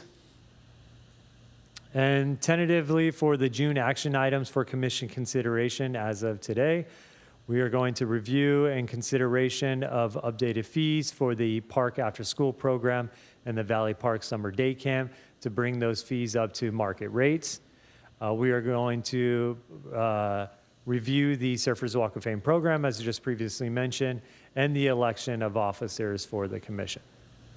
Next slide. Current subcommittees lists and the scope of work. We review this every meeting to kind of talk about the next subcommittees that are assigned currently. As we know, the volleyball court use policy, which is Chair Elman and Vice Chair Horowitz, which is the development of volleyball court use policy. We have the youth program subcommittee with Commissioner Maroney and Commissioner Warner, which we got to engage and meet the some of the youth today. And then the dog park subcommittee with Chair Elman and Commissioner Warner, which we are making a lot of progress around. Recently, we had another walkthrough with a new updated proposal that they have for the Valley Park East location, which now, because of their update, so to give the commission an update, the dog park has now withdrawn their recommendation for their priority choice as for the Greenbelt and their backup for Bicentennial. And now their only location that they are interested in is Valley Park East location. And they've provided an updated scale to include a larger footprint of the park, to include a small and dog park location. So Chair, the subcommittee met with the Barkford Park group, went over that new site footprint, different elements. We recently received an ADA report, a preliminary report of what that would require for facility upgrades at Valley Park. And all this information will be going to City Council at the May 12th meeting. So we'll have more information following that May 12th meeting at our next June meeting. We'll have more updates. Next slide. That might be it. That ends my verbal presentation for future agenda items. Does anyone have any questions or comments regarding the report?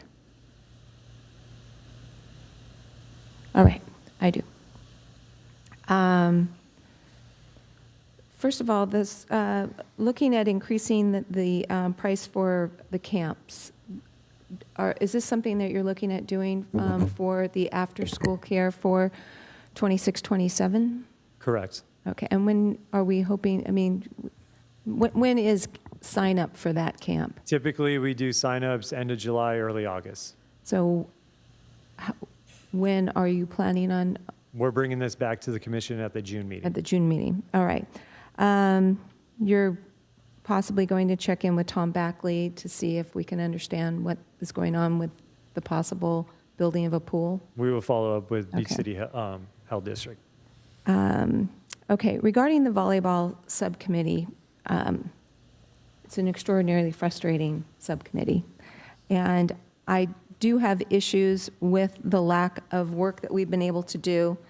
So my questions, and I'm sorry that Director Nichols isn't here, so I'm going to throw all this at you. But from what I'm told, we have complaints on the beach for unpermitted businesses going on, volleyball, whether it's, we'll just call it that. There's classes going on. Can you tell me, are there 2 complaints? Are there 5 complaints? Are there 25 complaints? Are you keeping track of the complaints? Yes, over the duration of time, particularly the 4 years I've been here, we receive various complaints throughout the years, throughout the months for unpermitted activity and unpermitted events on the beach, primarily the volleyball courts, and hosting unauthorized instruction, classes, and special events on the beach. The Parks and Recreation Department's responsibility is education of such municipal code policies and what our permitting program requirements are. So if we receive a complaint, we first try to make direct contact. We send our staff out, myself included, have been on that beach many times, specifically speaking with those individuals. We educate them on our municipal code, what's permissible, not permissible. If the event is or activity is unpermissible, we let them know that, and we inform them on the permitting options to make it permissible. If the activity continues, then we relog all complaints. We do. I have a folder of all complaints and organizations Ooh, you that have a have been folder. listed. It is growing quite substantially. But as we know, we have a lot of beach to cover. We do not have a park ranger in Hermosa Beach that can constantly survey the beach and write citations. We have only 2 code enforcement officers for the entire city. And primarily they are allocated to the Community Development Department for Building and Safety and Planning. So with that, that's kind of to the extent of where we're at. We have been in talks with city management on potential revisions to the outdoor fitness permit program that I can't speak too much on that because it's not an agenda item, to enhance our permitting options for instructors on the beach, as well as increase enforcement efforts on the beach to get these organizations in compliant. If not, they'll receive citations. Isn't that the job of the subcommittee to talk about all of this and what our options are? So the subcommittee's policy was creating general policies for volleyball use of the residential zone, primarily for the beach volleyball courts. From what I've known, like I said, this is Director Nichols' project, so I'm not too inclined. From what I know, we don't want to generalize policy for the entire beach outside of what's already listed in the municipal code. So that's kind of where the subcommittee has stalled on that end. But we staff are fully aware of the complaints and we are logging them. We're logging them, but we're not doing anything about them. And that I wouldn't we say we're don't- not doing anything. So if there is Mr. Jones down there, obviously has a class or he's coaching on the beach, are we taking the person's ID? Do we know who this is? Are we acknowledging that we've talked to the same person twice, 3, 4 times? Because again, we're getting nowhere. Summer's coming. We still have, as of last weekend, we still have at least 3 courts that are not usable because there are no nets. And it's just wrong. And we know it's there. We just walk by and no one does anything. So if we're not going to do anything, then let's just remove the poles. But you can't have public land not usable to the public. People have taken ownership of these courts, and it's wrong, and we should be doing something. And that's what this subcommittee should have had a chance to do. So And the subcommittee is still active. it's not. Well, I mean, in the sense it hasn't been retired. Okay, well, Right. but let's be honest, it's doing nothing. It hasn't done anything for, I don't know, it's over a year. It's 2 years, if not, and we've let the residents down that we found. We found people to sit at a table, people that were not going to agree, but were comfortable sitting at a table, looking at each other and saying, I tried to use this court and I couldn't because this is what happened. And we said we would work on this, and we haven't. So we're a failure. So my question is, what can you tell me that we can do about this? Do we go to management? Do we ask for the council to help us? Do we go to the city manager and say, what do you want? I don't know who's saying no to us working, but someone has decided that this group is not going to work. So why not sunset it then? Why not just tell people it's not, it sounds terrible, but we don't care. We just don't. If we cared, we would do something. So my question to you is, where can I go to this? Do I have to look to my fellow commissioners, ask them that we bring this back in a future meeting? I don't want to leave tonight without feeling like I did something to move this forward. Yeah, absolutely. That was a lot of information, so I tried to kind of tackle each individual one in a section. It was passionate. As far as not doing anything, I will stand by the stance that the Parks and Recreation team is doing all they can within our capabilities and within our jurisdiction and authority, which is education. We are not able to provide citations. We do not have that governance as a city employee to cite, right? We do educate on the municipal code. We're actively tracking these. We do solicit information so that way we can make direct contacts. We have emails that have been saved. We do direct calls, trying to communicate. We suggest residents, if they have information, personal contact information, they're welcome to share that with us. The citation department is where it gets difficult, and there's talks where we're hopefully, we can have a park ranger one day in Hermosa Beach. That's something that city council will have to decide as with the new fiscal year and the budgeting, and we all know what the forecasts look like. Adding more staff is probably not going to be at the highest priority right now, right? But reassigning and reallocating staff or reprioritizing staff is something that city management is able to do. Now, your question on what can you do? As a resident and as a commissioner, you're welcome. It is your prerogative to inform city council or city management at your discretion. I mean, I can't say you can or cannot do that. You have that right as a resident and a commissioner.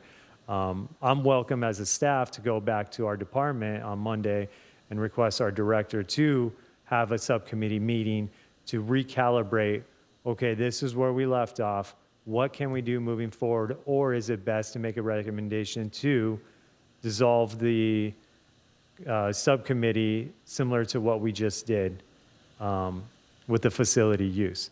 So that way we're no longer stalled. We have some direction on how to move forward. I'm more than welcome to provide that recommendation to our director.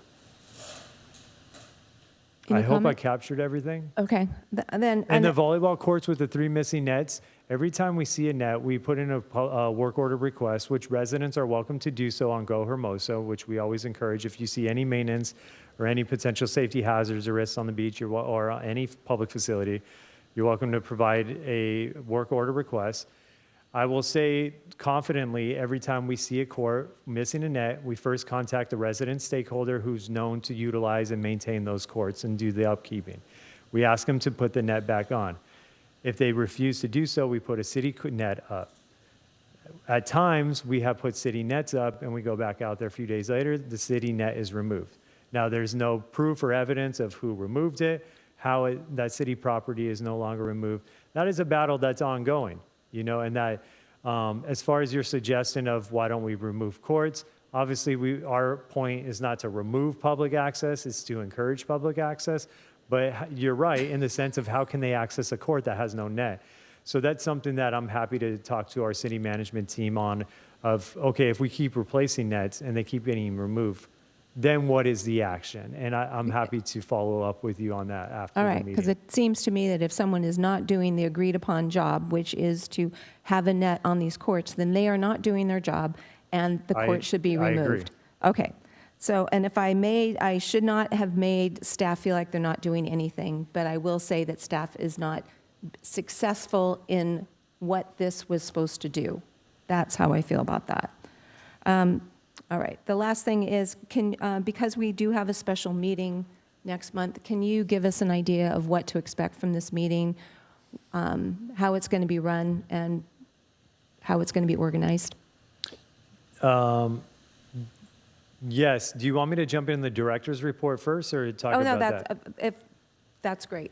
Whatever, I just would like us. I can jump in the director's report and Okay. include that in the Perfect. report. Maybe That's great. just to clarify on this item, though, the slide is titled June action items, and that's because the May 5 meeting is something different. So we won't be talking about any of these things. We don't expect to be talking about any of these things in May. Correct. Okay. And Peggy, if you want to go ahead and pull up our last agenda item, number 12, Parks and Recreation Director's Report.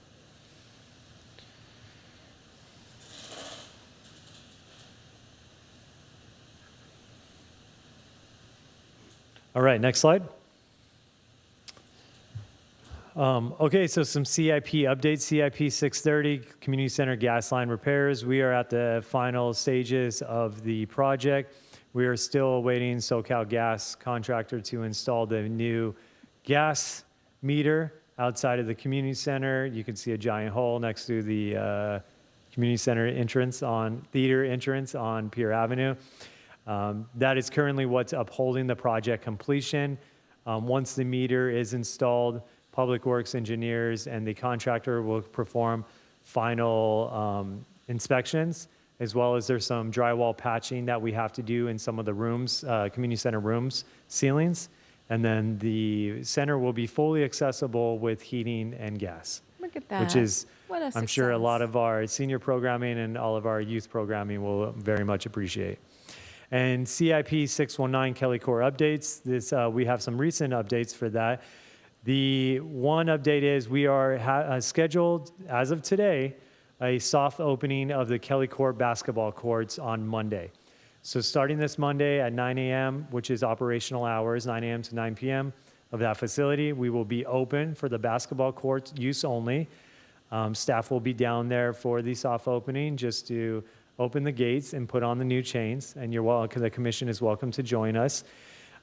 The rest of the project is still undergoing. That is the tennis court and pickleball renovations. That is the resurfacing that is still left to do on that project. The current, what I know is the Public Works team went with another contractor for resurfacing. That contractor recently backed out, so we are now vetting out a new contract to complete that resurfacing. So the tentative timeline for that project is now June 2026 for full project completion. Next slide. I think previously mentioned, but just to make it clear for the public and council, the Culture Club partnership with Hermosa Beach Club has been postponed.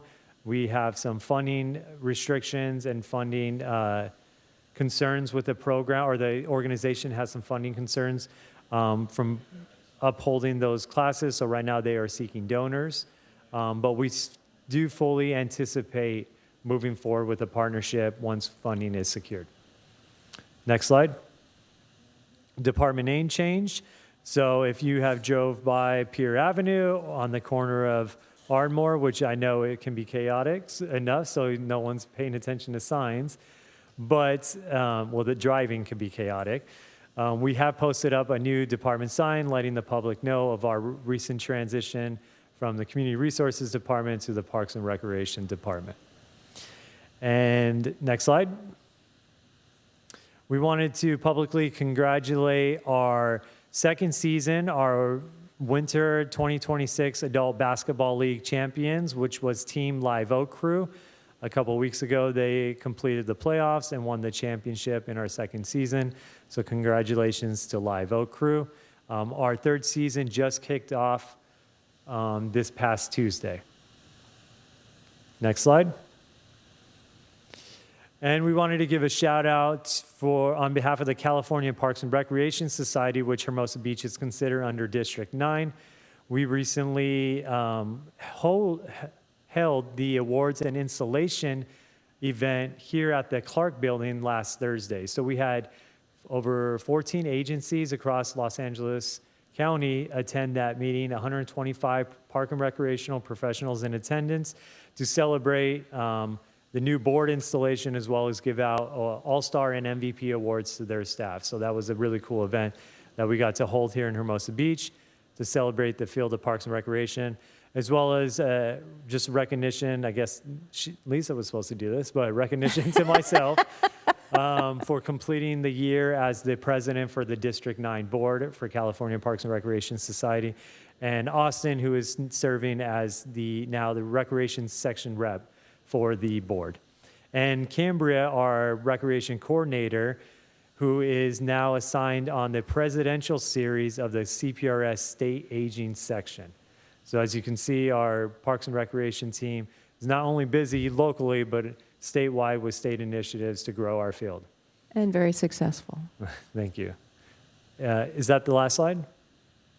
And then, so an update, our next meeting, May 5th, I have it down as, yes, May 5th. May 5th will be a joint meeting with the Public Works Commission. So it'll be our Parks and Recreation Advisory Commission with a joint meeting with the Public Works Commission to speak on items pertaining to maintenance and operations, capital improvement projects pertaining to Parks and Recreation matters, and also an opportunity for us to discuss future projects that might coincide with potentially the advisory commissions here oversight as well, and how we could streamline those processes moving forward. So it is upon us to think and be creative. If this is the one meeting a year that we get to have a repartee with our crossover and I don't commission. have the agenda in front of me. Director San Clemente and Director Nichols will be creating the agenda, so you're welcome to provide feedback on that, but I do know we will be reviewing some of the CIP projects as well that pertain to our park and recreation facilities. Okay, Mr. Commissioner over there. Great, then let's get it together. I'm the chair, let's talk. Let's talk to staff about how we're going to do it. So, all right, if anyone doesn't have any comments or questions? Yeah, I do. Okay, let's go. Yeah, so CIP 609 Kelly Courts, like the resurfacing of the basketball courts is done. So why isn't the tennis and pickleball courts also done? Because during the project, when we were doing the removal of the old surfacing, it was discovered the pickleball courts and tennis courts had a different underneath subsurface than the basketball court had. The basketball court had a concrete surface, I believe, which we could further elaborate on the next meeting, but the pickleball and tennis courts had subsurface of cement and concrete, which made it more challenges were presented with the resurfacing. So is there, I mean, obviously I've seen the condition of that surface right now, giant cracks everywhere.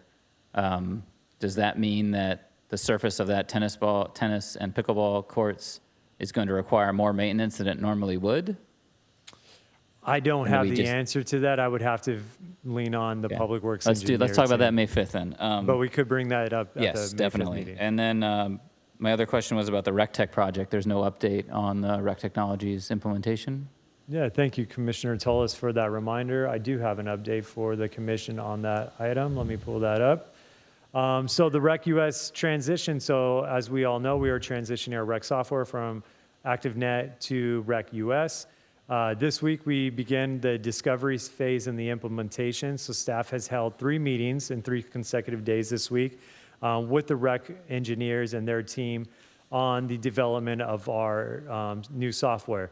These 3 different meetings discussed the needs of our main components of what we need embedded in the software, including what our programs, leagues, and memberships services look like, what the facilities and permitting programs look like, and what are the finance and marketing needs for the program. We provided them a full tutorial of what we currently are utilizing in our current software that we want to be adapted into the new software, as well as new features and new reports that we would like included in the new development of our software. So the discovery phase was essentially us brainstorming and throwing out there in the parking lot everything we need from a capability standpoint, functionality standpoint, from a fiscal management standpoint. And now they're taking all that data into ensuring when they're developing the configuration as well as the transfer over of data and information of what should be included in the new software. So we are actively moving. Our next meetings will take place in early May in 2 weeks. Our next meetings, which we are going to do admin training and start the configuration work. Is there a project manager for the project, either There is. internally or from the vendor? Our project manager is Cambria Vint, who is our recreation coordinator, and we've been assigned 2 project managers from Rec US that we're working with, those 2 individuals on this implementation. Okay, thanks. Anybody else? Then I will adjourn tonight's meeting to our May 5th Joint Public Works Commission and Parks and Rec Advisory Commission. Good night, everybody.